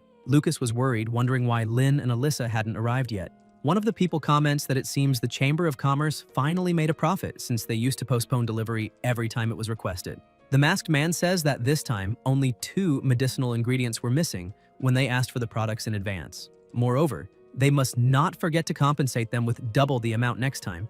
Lucas keeps laughing, trying to smooth things over, and says they'll do everything they can to remain at their service, though he thinks those people are far too greedy. Another person arrives and tells their boss that all the medicinal products have been transported and that they can already deactivate the portal. Lucas starts getting nervous, thinking it will be too late if the president doesn't arrive immediately. Suddenly, she bursts through the door and shouts for them to wait a little longer, because she brought the missing medicinal ingredients. The masked man, who was just about to close the portal, asks if she really managed to get them. Alyssa starts walking toward him, breathing heavily, as if everything had become too much. She apologizes, stressing that the delivery had just arrived with the caravan. However, beside her, the protagonist was invisible. The president stumbles and tosses the box toward the man. The package falls directly into the portal, crossing to the other side, and the protagonist seizes the opportunity to slip through as well, using invisibility. Lucas goes to her and helps the president up. Alyssa looks a little embarrassed and apologizes for what just happened, but the masked man gets irritated with the situation, asking if she wanted to cause trouble and orders her to leave. On the other side, the wall starts glowing. Lin thinks that although he used an extremely expensive, high-quality invisibility potion to hide, the light detector on the stone gate the bandits were using always triggers when any entity passes through. That's why they had to stage the whole act. The others on the far side are surprised by the glow and look back, seeing that another package had just arrived. The protagonist keeps thinking that the president deliberately waited until the very last moment to act in order to cover his entry there. And in the end, it worked perfectly since no one suspected a thing and the plan succeeded. The men begin hurrying because the alchemist was already ready and waiting for them. One of them grabs the last box that had just arrived, and they start carrying it down the secret passage. Still invisible, Lin begins to follow them as discreetly as possible. The monster that had attacked him before begins approaching as the men chat, asking one another why they returned so soon. The other replies that he had no choice, since their superiors are demanding that the goods be delivered as quickly as possible. The protagonist stares at the monster, wondering if it really was the same one he had encountered last time, since it seemed to have grown even more somehow. Suddenly, that monster turns and starts looking directly at where the protagonist was. Lin panics, thinking that perhaps the monster could sense his presence. He shifts from side to side and the monster follows. With that, he's certain that being is tracking his movements. One of the guards calls out to the hunter, pointing out that this wasn't their patrol direction. Lin remains astonished and wonders if the hunter's sense really is that sharp, since it can detect his presence even after the use of a high-level invisibility potion. If this continued, he would soon be discovered. With no other choice, he also begins staring back at the hunter using the dragon's power, and with just his gaze, he completely paralyzes the enemy. The protagonist resumes walking, thinking that he needs to get away from the hunter as fast as possible. The man carrying the goods begins trembling in fear, asking his companion if he also felt that, since there had been a fluctuation of draconic magic there. His companion responds by asking what he's talking about, since how could there be dragons in a dump like that? And explains that the fluctuation probably came from the hunter because even after undergoing many modifications, it was still unstable and now acting strangely. A bit further ahead, at the end of the corridor, a door was open and another man told the carriers to walk faster since the alchemists were waiting. Lin keeps moving forward and passes them, looking all around and wondering if that might be the laboratory they were using. He notices that there is the Roman numeral 2 written on top of the wall and thinks that this means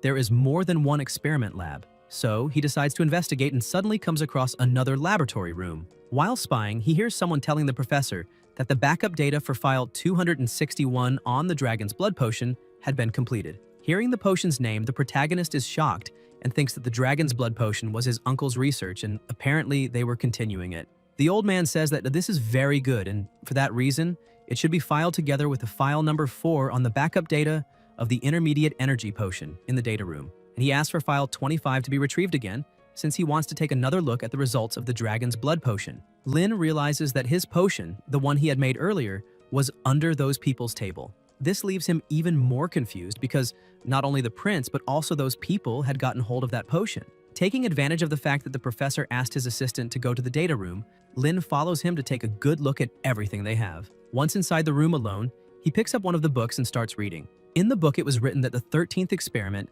confirmed that the 12 vials of the special intermediate energy potion circulating in the black market really did contain dragon saliva. Unlike the experimental dragons they possessed, that saliva probably originated from a pure-blooded dragon. So, if they could also find those pure-blooded dragons, it would be a great contribution to the dragon's blood potion research. They had already spent many financial resources trying to trace the origin of that potion. Many merchants claimed the product as their own, but they still hadn't found the corresponding consistency. As soon as he finished reading that, the protagonist looks up and breathes in relief. He thinks that, thank God, there were so many people who tried to gain recognition through their own work and, because of that, claimed the creation of that intermediate potion. Moreover, he hadn't continued producing them after those first 15 bottles. He puts the book back on the shelf, thinking that even so, this isn't the most crucial problem here. According to the experiment records, in addition to the 3 potion bottles that were used, they made great efforts to acquire the 12 remaining bottles that hadn't been consumed. So how did the prince have 6 of those potions at the banquet he offered yesterday? If 6 potions were really transferred from there, that means the prince must be the master of that experiment laboratory, the controlling master of the Mason Chamber of Commerce, and the culprit behind the tragedy of the Judgment Tower. The problem is that His Highness, the powerful prince, and His Majesty are biological brothers, and he is the person the king trusts the most. So what should he do if he wants to bring down a prince? He continues walking through the place while thinking that the potions are being used as evidence to confirm that the prince is the true culprit. However, he needs to find other proof, since he cannot tell anyone about Yia's connection with those 6 potions. But he doesn't know if he will be able to find new concrete evidence there. As he walked, he runs into that old man again. A man accompanying him calls him Lord Envoy and stresses that he must be extremely tired after all that dispersal, thanking him for the lovely visit and asking him to say a few words to their master. Hearing all this conversation, the protagonist begins to wonder if that man was really sent by His Majesty. If so, maybe he can find more evidence through that small man. The envoy tells his friend not to worry because his master knows they work very hard and they will be rewarded as the master wishes. The man in glasses is very happy with these words and thanks him, saying that he will accompany Lord Inoi. As the man passes by, the protagonist notices that the mark on his clothes shows that the old man is a level 7 mage, a level even higher than his teacher Yisha's. Suddenly, Inoi looks directly at Lin and starts laughing, frightening the protagonist. In a quick movement, the old man attacks the protagonist with the fire hammer. Inoi starts laughing, calling the protagonist an insect and questioning if he really thought he wouldn't be detected, just because he used some kind of invisibility potion. Lin managed to defend himself using his shield, however. The attack was extremely powerful, a little more, and he wouldn't have been able to withstand the impact. Realizing the intensity of the first strike, the protagonist tries to run as fast as possible, thinking he is definitely no match for a level 7 mage. Inoi casts Chain Fireball and asks if the protagonist really thinks he can escape. Lin defends himself once again from the attack, but even with the shield protecting him directly, the impact was so strong that it hurled him several meters away with impressive force, smashing him into the wall. A little injured, Lin tries to get up and thinks that the gap between his strength and that of the old man is enormous. Inoi begins his incantation, summoning the fire spirits that wander across the sky and the earth, making them all gather there and form an indestructible fire warrior, capable of crushing everything in its path. As soon as it receives the command, the fire warrior charges at the protagonist immediately. Lin is astonished at the warrior's speed, manages to dodge the first strike, but realizes that this being is not only very fast, but also has ridiculously strong attacks. The old man keeps laughing, telling the protagonist that he can run as much as he wants, because he'd like to see how long he can keep dodging the attacks. Lin starts to get a little irritated with the old man's attitude since he is looking down on his opponents. Although it's true that he cannot defeat a level 7 mage, there's also no chance he would be taken down so easily by a simple summon. With impressive agility, the protagonist kicks off the wall and leaps, dodging yet another strike from the fire warrior. He uses dragon magic to summon claws in his hand and delivers a crushing blow, piercing through the fire warrior and defeating it with a single attack. The warrior's strike had shattered the wall in front of them. Still invisible, the protagonist smiles and thanks the old man for having opened the path for him. Lin takes 3 explosion potions, pulls out the pins, and throws them toward the two. The man becomes completely desperate, but the old man braces for the impact. A massive explosion occurs, and even though Inoi had protected himself, the alchemist behind him looks to the side and begins to cry, shouting that his laboratory and all his precious experimental data were destroyed. The old man becomes extremely enraged at the situation, shouting that he will capture the intruder no matter what. A little further ahead, Lin and Yiya were fleeing as fast as they could. The protagonist thinks that although he cannot clearly see what is happening behind him, he can still feel a strong magical presence closely pursuing them. If he wants to escape from the level 7 mage and his magical sense, perhaps his father's teleportation device might help him. Shortly afterward, he arrives at the teleportation device and tells Yiya that this was what he had been looking for. She becomes confused and asks what it does. The protagonist and she touch the teleportation circle, but something strange happens, leaving him even more alarmed and wondering if his father's teleportation device really wasn't working. Lin hears a sudden crash, and when he looks up, he is startled to see Inoi charging straight at him. The enemy shouts that he will finally capture him, but his expression quickly twists into fury when he realizes Lin escapes at the last moment, vanishing inside a teleportation web. In a distant place shrouded in darkness, Lin finds himself lost. He looks around in confusion and recognizes that the space is identical to the dimension he first entered when activating the dragon farm. Still unsure of what happened, he wonders if the teleportation device worked and why he was brought to another dimension. Yaya, always alert, says she feels something ahead calling to him, almost as if he were being summoned. Intrigued, Lin asks how it would even be possible for someone to summon him that way. Yiya confirms and warns that the presence radiates an extremely dangerous aura. He begins to sense it too, and suddenly a colossal shadow emerges before them. A piercing gaze opens in the void, followed by the awakening of a gigantic creature unleashing overwhelming power. Stunned, Lin wonders if that too is a dragon. The monster does not hesitate. It unleashes a destructive breath of fire directly at them. The young man realizes there is no time to dodge and hastily raises a barrier. However, Yiya throws herself in front of her master, using her own body as a shield. The impact engulfs them, yet Lin feels no pain. He looks at himself confused and wonders if the attack passed right through them, concluding it might all be just an illusion. At that moment, a voice echoes in the shadows. "Welcome, my son." A magic circle forms beneath his and Yiya's feet. Lin's heart races, and a smile spreads across his face as he recognizes the voice. It is his father. Overcome with emotion, he shouts, asking if it is truly him and where he is. He also asks what happened in the secret laboratory, questioning if his father was behind the experiment of the slumbering dragon. Torn between emotion and anxiety, Lin admits he searched for him all this time and wants to know how he has been all these years. The image of the dragon begins to fade as the voice replies, "There isn't much time and the message must be brief." Lin lowers his head in frustration, lamenting that none of his questions were answered, even wondering if he is only hearing a recording. But the voice continues, saying that if he made it this far, it means he has found his own dragon partner. It stresses that there is no time, leaving only this short message. In that instant, Lin remembers when he and Yiya touched the teleportation circle together. The pulsing red light now made sense. He realizes he can only access that dimension because Yiya is by his side. Lin's father begins to laugh, saying he noticed his son's shock at the dragon that appeared, and asks what he thought of such a powerful creature. Lin answers honestly that he was actually terrified, while Yiya, irritated, agrees and asks if that man was mocking them. Flames spread through the space, illuminating the surrounding darkness. The father's voice then turns serious and entrusts Lin with 2 formulas, telling him to use them wisely, for one day he and Yiya will be as strong as the ancient dragon. The protagonist's eyes widen as he asks if his father is referring to the phantom dragon they saw. Excited, Yiya smiles and asks if she will really be able to reach the strength of such a colossal being. The surrounding energy takes form and reveals a stone marked with the palm of a human hand and a dragon's claw. The father explains that the dimension will self-destruct once the formulas are obtained, and that, at that moment, they will be transported back to the real world. Wishing his son the best, he reinforces that he will be waiting for him on the eastern side of the rift. Lin tries to rush toward the voice, begging him to wait one more minute.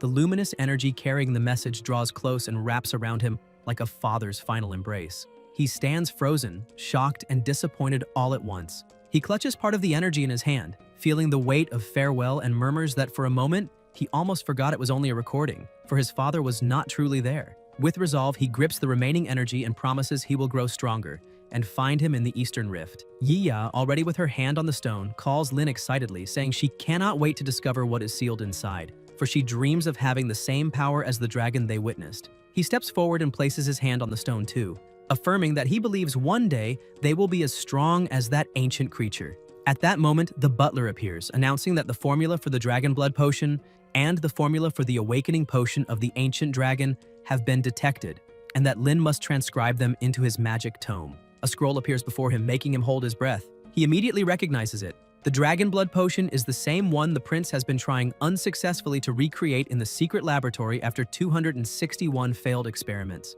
And yet his father had completed this research long ago. Staring at the scroll, Lin remarks that the awakening potion of the ancient dragon could help Yiya awaken her ancestral bloodline, but warns it must be used cautiously, for there is a risk she might end up turning into an undead dragon. Intrigued, Yiya steps closer and asks what he meant, and what exactly an undead would be. The system reappears before Lin, displaying messages in sequence. The main mission of the water dragon is announced. The requirements stand out. First, produce a dragon blood potion. Second, produce an awakening potion of the ancient dragon. The difficulty is classified as low, and the rewards are described. 1 water dragon egg fragment for each potion completed, and 30 points of magic experience for each one produced. Lin lets out a sigh, annoyed, saying that these announcements from the butler always choose the most inconvenient moments to appear. He ignores the alert and presses the scroll against his chest, declaring that he is truly interested in both formulas and wants to go home as soon as possible to produce them and test their effects. Yiya, thrilled, agrees without hesitation, her eyes shining as she insists it is time to return. She starts moving away eagerly, insisting they need to go back immediately and begin preparing the potions. Concerned, Lin asks her to wait, explaining that they don't know exactly where they will be taken after teleportation. And, for that reason, it is safer for her to return to the farm first and wait there. The teleportation portal activates, and in the blink of an eye, Lin is pulled into another place. When he opens his eyes, he realizes he is back in the academy library. Relieved, he thinks it was a good choice to send Yiya to the farm first, since now he can return to the academy residences and calmly study the formulas. Outside, however, the scene is completely different. Prince List arrives at the academy gates. The guards kneel in fear, begging forgiveness for not being informed of His Highness's unexpected visit. One of them says they will immediately announce his arrival to the responsible professor and beg that he wait only a minute. List smiles faintly and replies there is no need to trouble themselves, as he is only there to visit an acquaintance. Relieved, the guards let him pass, whispering among themselves that the prince truly is different from other arrogant nobles, showing kindness to his subjects. One adds that List could easily have summoned anyone instead of showing up in person. Despite their praise, List continues walking with a stern face, his expression weighed down by irritation. Minutes earlier, Inouye had reported to him what had happened. He explained that no vital information from the experimental laboratory was lost, but admitted that the intruder managed to escape through a teleportation device. He He took full responsibility for the failure and declared he would accept whatever punishment His Highness imposed. List remained silent for a few moments before replying that anyone capable of escaping from Inoi could not be an ordinary person, and raised the possibility that the intruder might be a member of the Tribunal of Illumination. Inoi, maintaining a serious demeanor, confirmed that, perhaps yes, the culprits could be from the Tribunal of Illumination, since they are the only ones who know about the secret experimental laboratory and the disguises used. But he admitted he had no concrete proof to incriminate them. He then explained that the intruder had used an absurd number of ice and fire fury potions, which had mysteriously become very popular in recent days. For this reason, they are monitoring the activities of the Macon Chamber of Commerce, because although the purchase records of these potions revealed nothing suspicious, the same cannot be said about the manufacturers. List raised his eyebrows in surprise and asked if Inoi was suggesting that Lin might be involved with the Tribunal of Illumination. The subordinate, hesitant, confirmed that, unfortunately, this possibility exists. Shortly afterwards, standing before the protagonist's door, List thought to himself that it would be better if Lin truly had no connection to the tribunal, or else. Before he could knock, Lin appeared beside him and casually asked what he was doing there. The sudden appearance startled the prince, but he quickly composed his expression and replied that he was just about to make a visit, not expecting to find him outside. Deep down, he feared Lin might have noticed the seriousness of his expression just moments before. Lin smiled and commented that the prince was far too kind, since he could have summoned him at any time instead of coming in person. But inwardly, he wondered about the true reason for the unexpected visit, imagining whether List might have started to suspect him. The prince, observing closely, remarked on the clothes Lin was wearing. The protagonist froze, remembering he hadn't had time to change. Fortunately, it was the protective clothing lent by President Alyssa, since his invisibility potion had run out. With a quick excuse, Lin explained that the outfit was borrowed from the president of the Magic Association, as they were conducting joint research to develop new potions. He justified further that these recent formulas are volatile and tend to explode easily, making protective clothing indispensable. List observed closely, noticing that Lin's eyes betrayed a moment of concern,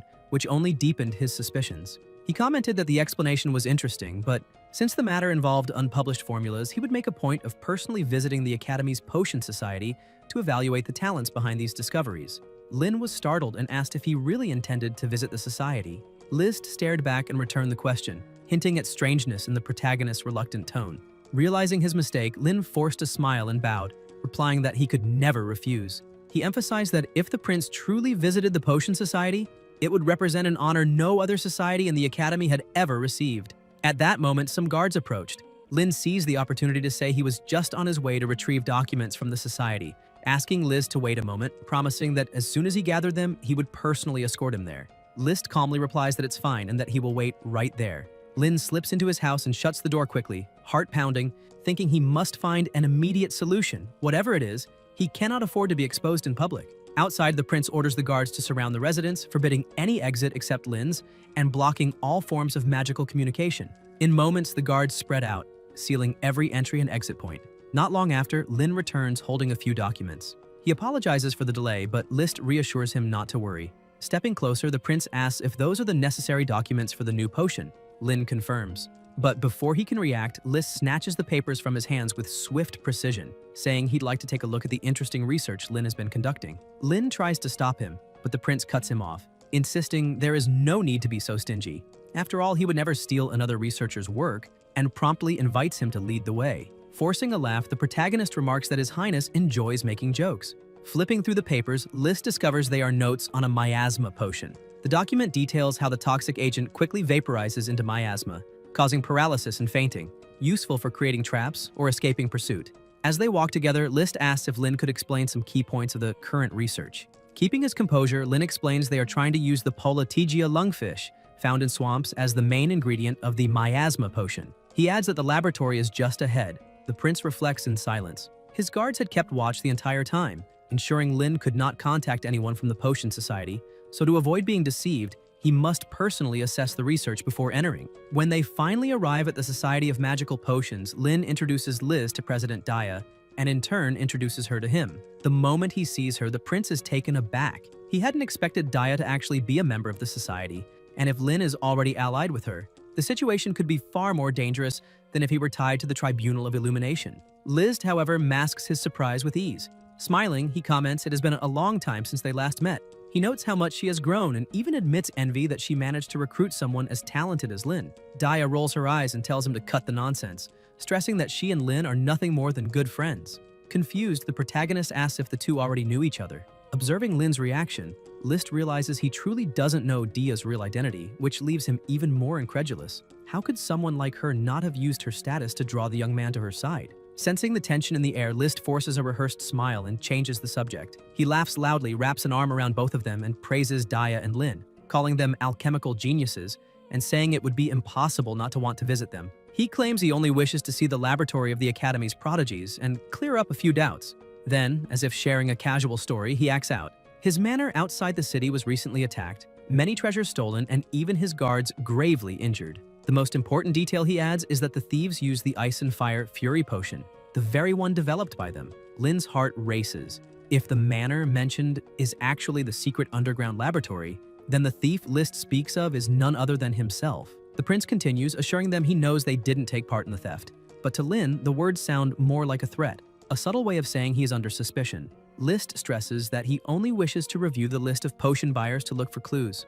Awkwardly, Lin lowers his head and apologizes, saying he deeply regrets that his creation caused His Highness trouble. He adds that he would love to help, but reminds him that, according to Academy regulations, they can only sell their potions to the Macon Chamber of Commerce, never directly to third parties.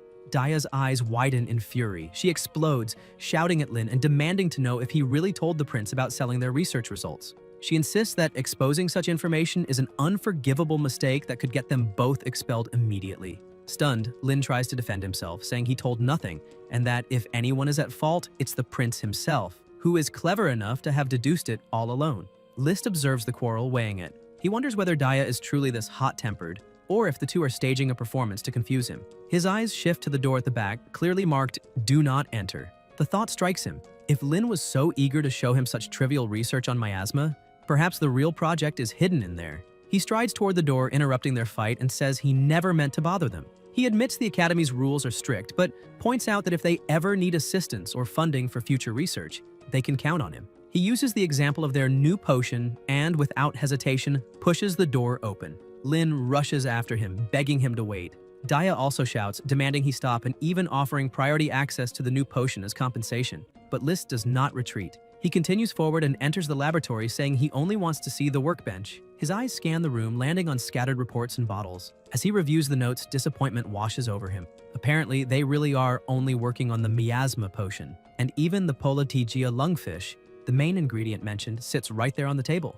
List observes the laboratory in silence, wondering whether the research for a new potion really exists, or if everything is just a facade. Suddenly, one of the fish leaps from the basin and smacks the prince right in the face. Lin quickly grabs it with his hand and, forcing a smile, apologizes. He explains that, unfortunately, they cannot offer priority from that batch since, having already sold the Ice and Fire Fury potion to the Chamber of Commerce, they must develop another formula as quickly as possible to fill the gap and present results to the Academy.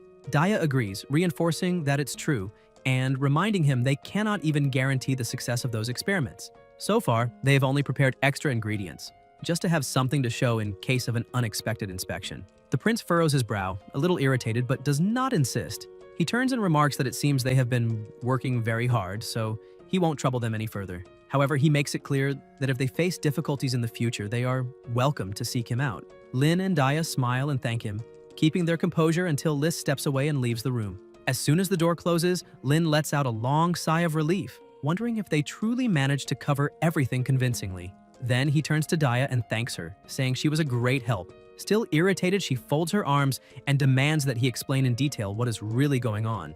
Then, glancing behind him, she orders the person hiding there to come out. A second Lin appears in the room. Dia's eyes widen in disbelief, and she asks why there's another clone of him and if he perhaps used the Metamorphia potion, but stresses that such a formula would never cause a tail to grow. Lin panics inside, thinking of the little troublemaker who had just revealed his own tale. He recalls what happened earlier in his home. The system had appeared and notified him that the slumbering dragon, USO, had finally awakened. Lin remembered that USO loved to sleep all the time, so he had asked the system's butler to notify him the next time the dragon woke.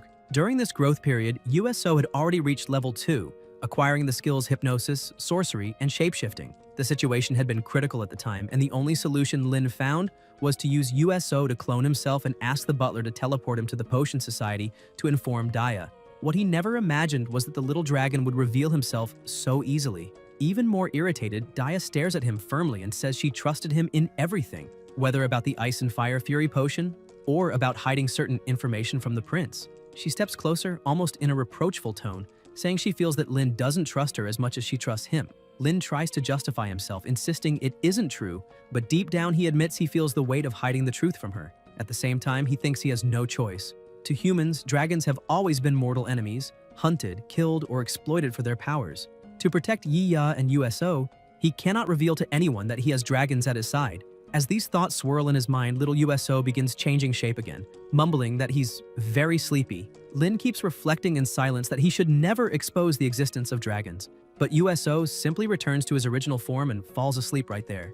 Daya's eyes widen in shock as she sees a baby dragon before her. Lin also freezes, unsure how to react. She steps closer, takes the little one in her arms, and, enchanted, asks if that is really a baby dragon. Fascinated, she begins to stroke him, remarking that he is adorable and completely different from the dark stories she had always heard. Lin, unable to believe what he sees, wonders if Daya truly feels no fear since dragons are hated and feared by humans.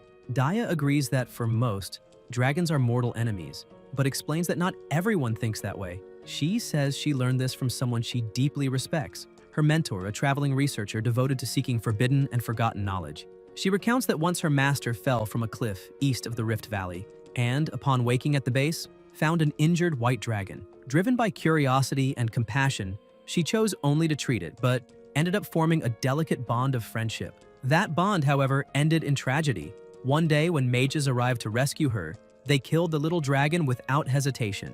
From then on, her mentor began questioning the hatred the world harbors for dragons. To seek the truth, she traveled across many lands, collecting legends and historical records. She was about to present her findings in the library of the Eternal City, but mysteriously died shortly before. Many claimed it was divine punishment for defending creatures deemed catastrophes, enemies of humanity. Daya looks at the sleeping USO and declares with conviction that her master's death was no accident, but rather a conspiracy. Someone wanted the truth hidden, and that hidden truth is precisely about dragons. Handing the little one back to Lin, she assures him that if this hatchling is the reason he kept secrets from her, he need not worry anymore because she would never harm them. With sincerity in her eyes, she only asks that Lin trust her more. He remains silent for a moment, moved by her words. Bowing his head, he apologizes, admitting he never expected to meet someone in this world who didn't hate dragons. He acknowledges that he has hidden many things, but now promises to tell her everything. In the following hours after putting USO to sleep, Lin reveals to Daya every detail: how he rescued the dragon from being sealed inside the body of a nightmare demon, how he investigated the underground laboratory of experiments, and also everything about the dragon farm. Lin tells Daya everything, but describes the farm only as a magical dimension, omitting his father's involvement because he doesn't want to delve into that point. When he finishes, he says that is all that has happened so far and asks her directly, after hearing everything, does she also suspect the prince is behind the tragedy of the Tower of Judgment? Daya is startled, her hand trembling, her voice unsteady. She says it makes no sense, since the prince is the king's biological brother, both sons of the same mother, and they share a strong fraternal bond. She asks why he would do such a thing and bring harm to his own kingdom. She also points out that Liszt has always shown he values talent, yet so many exceptional students died in the tower incident. How could he be the mastermind behind it? Lin replies he has no concrete proof yet, but reminds her that the modified ghoul, the experiments in the underground laboratory, and the energy potions made with dragon saliva are clear signs pointing to the prince. Though reluctant, Daya begins to consider it might be true. After all, it is Lin who is saying it. Even so, she remains torn. Should she report everything to the king? But if Lin is mistaken, it would directly damage the relationship between king and prince. Unsure what to do, she falls silent. Watching her expression, Lin wonders why she hesitates so much to believe, even going so far as to consider whether Dia might be related to Liszt. Suddenly, she asks him to wait a minute. She stands nervous and says there is a contradiction in his logic. Lin frowns, confused, and asks what she means. Daya points to little USO, asleep. He is taken aback and asks what the hatchling has to do with it. Daya explains, Lin said USO was sealed inside the body of the nightmare demon, but the files found in the underground laboratory showed they had no access to real dragons. If Liszt were truly responsible for the tragedy of the Tower of Judgment, that information wouldn't fit. Her words leave him in shock. He realizes she is right. He was so focused on tracking the laboratory's owner through the experiments that he ignored this crucial detail. Even more confused, he admits the lab's modification research is practically identical to what happened with the nightmare demon, and asks how they could explain the situation then. Daya sinks into thought, questioning what is really going on. Lost in his own thoughts, Lin wonders whether he missed something important. At last, he sighs, lamenting that if he had found more clues in the last investigation, perhaps he would have answers now. Lin thinks silently that after the last infiltration, the prince will certainly reinforce the laboratory's security, making any future investigation even harder. But if he could avoid being detected by the envoy, perhaps that is the key. Suddenly, his eyes light up. He stands and declares he has found a solution: the envoy. As the prince's right-hand man, this person must know countless secrets about the modifications and the monster. If they could capture him, they could extract crucial information. Daya's eyes widen and she asks seriously, isn't the envoy a level 7 mage? How could they face someone with such power? Lin stays confident and reassures her, explaining they will have their chance while the Chamber of Commerce is still supplying medicinal materials to the laboratory or to the cult. Even if they change locations, they can trace the shipments to the new hideout, guaranteeing an opening to act. In other words, the advantage is theirs. Daya takes a deep breath, begins to reason it through, and soon grows excited by the logic. She acknowledges that Lin is right. There is still a good chance of success. With steady eyes, she says they must win this victory at any cost, because the truth must be revealed. If the prince really is the mastermind behind everything, she will be obligated to report it to the king as soon as possible. Guys, if you enjoyed the video, leave a like, comment, and subscribe to the channel so you don't miss new content. Thank you.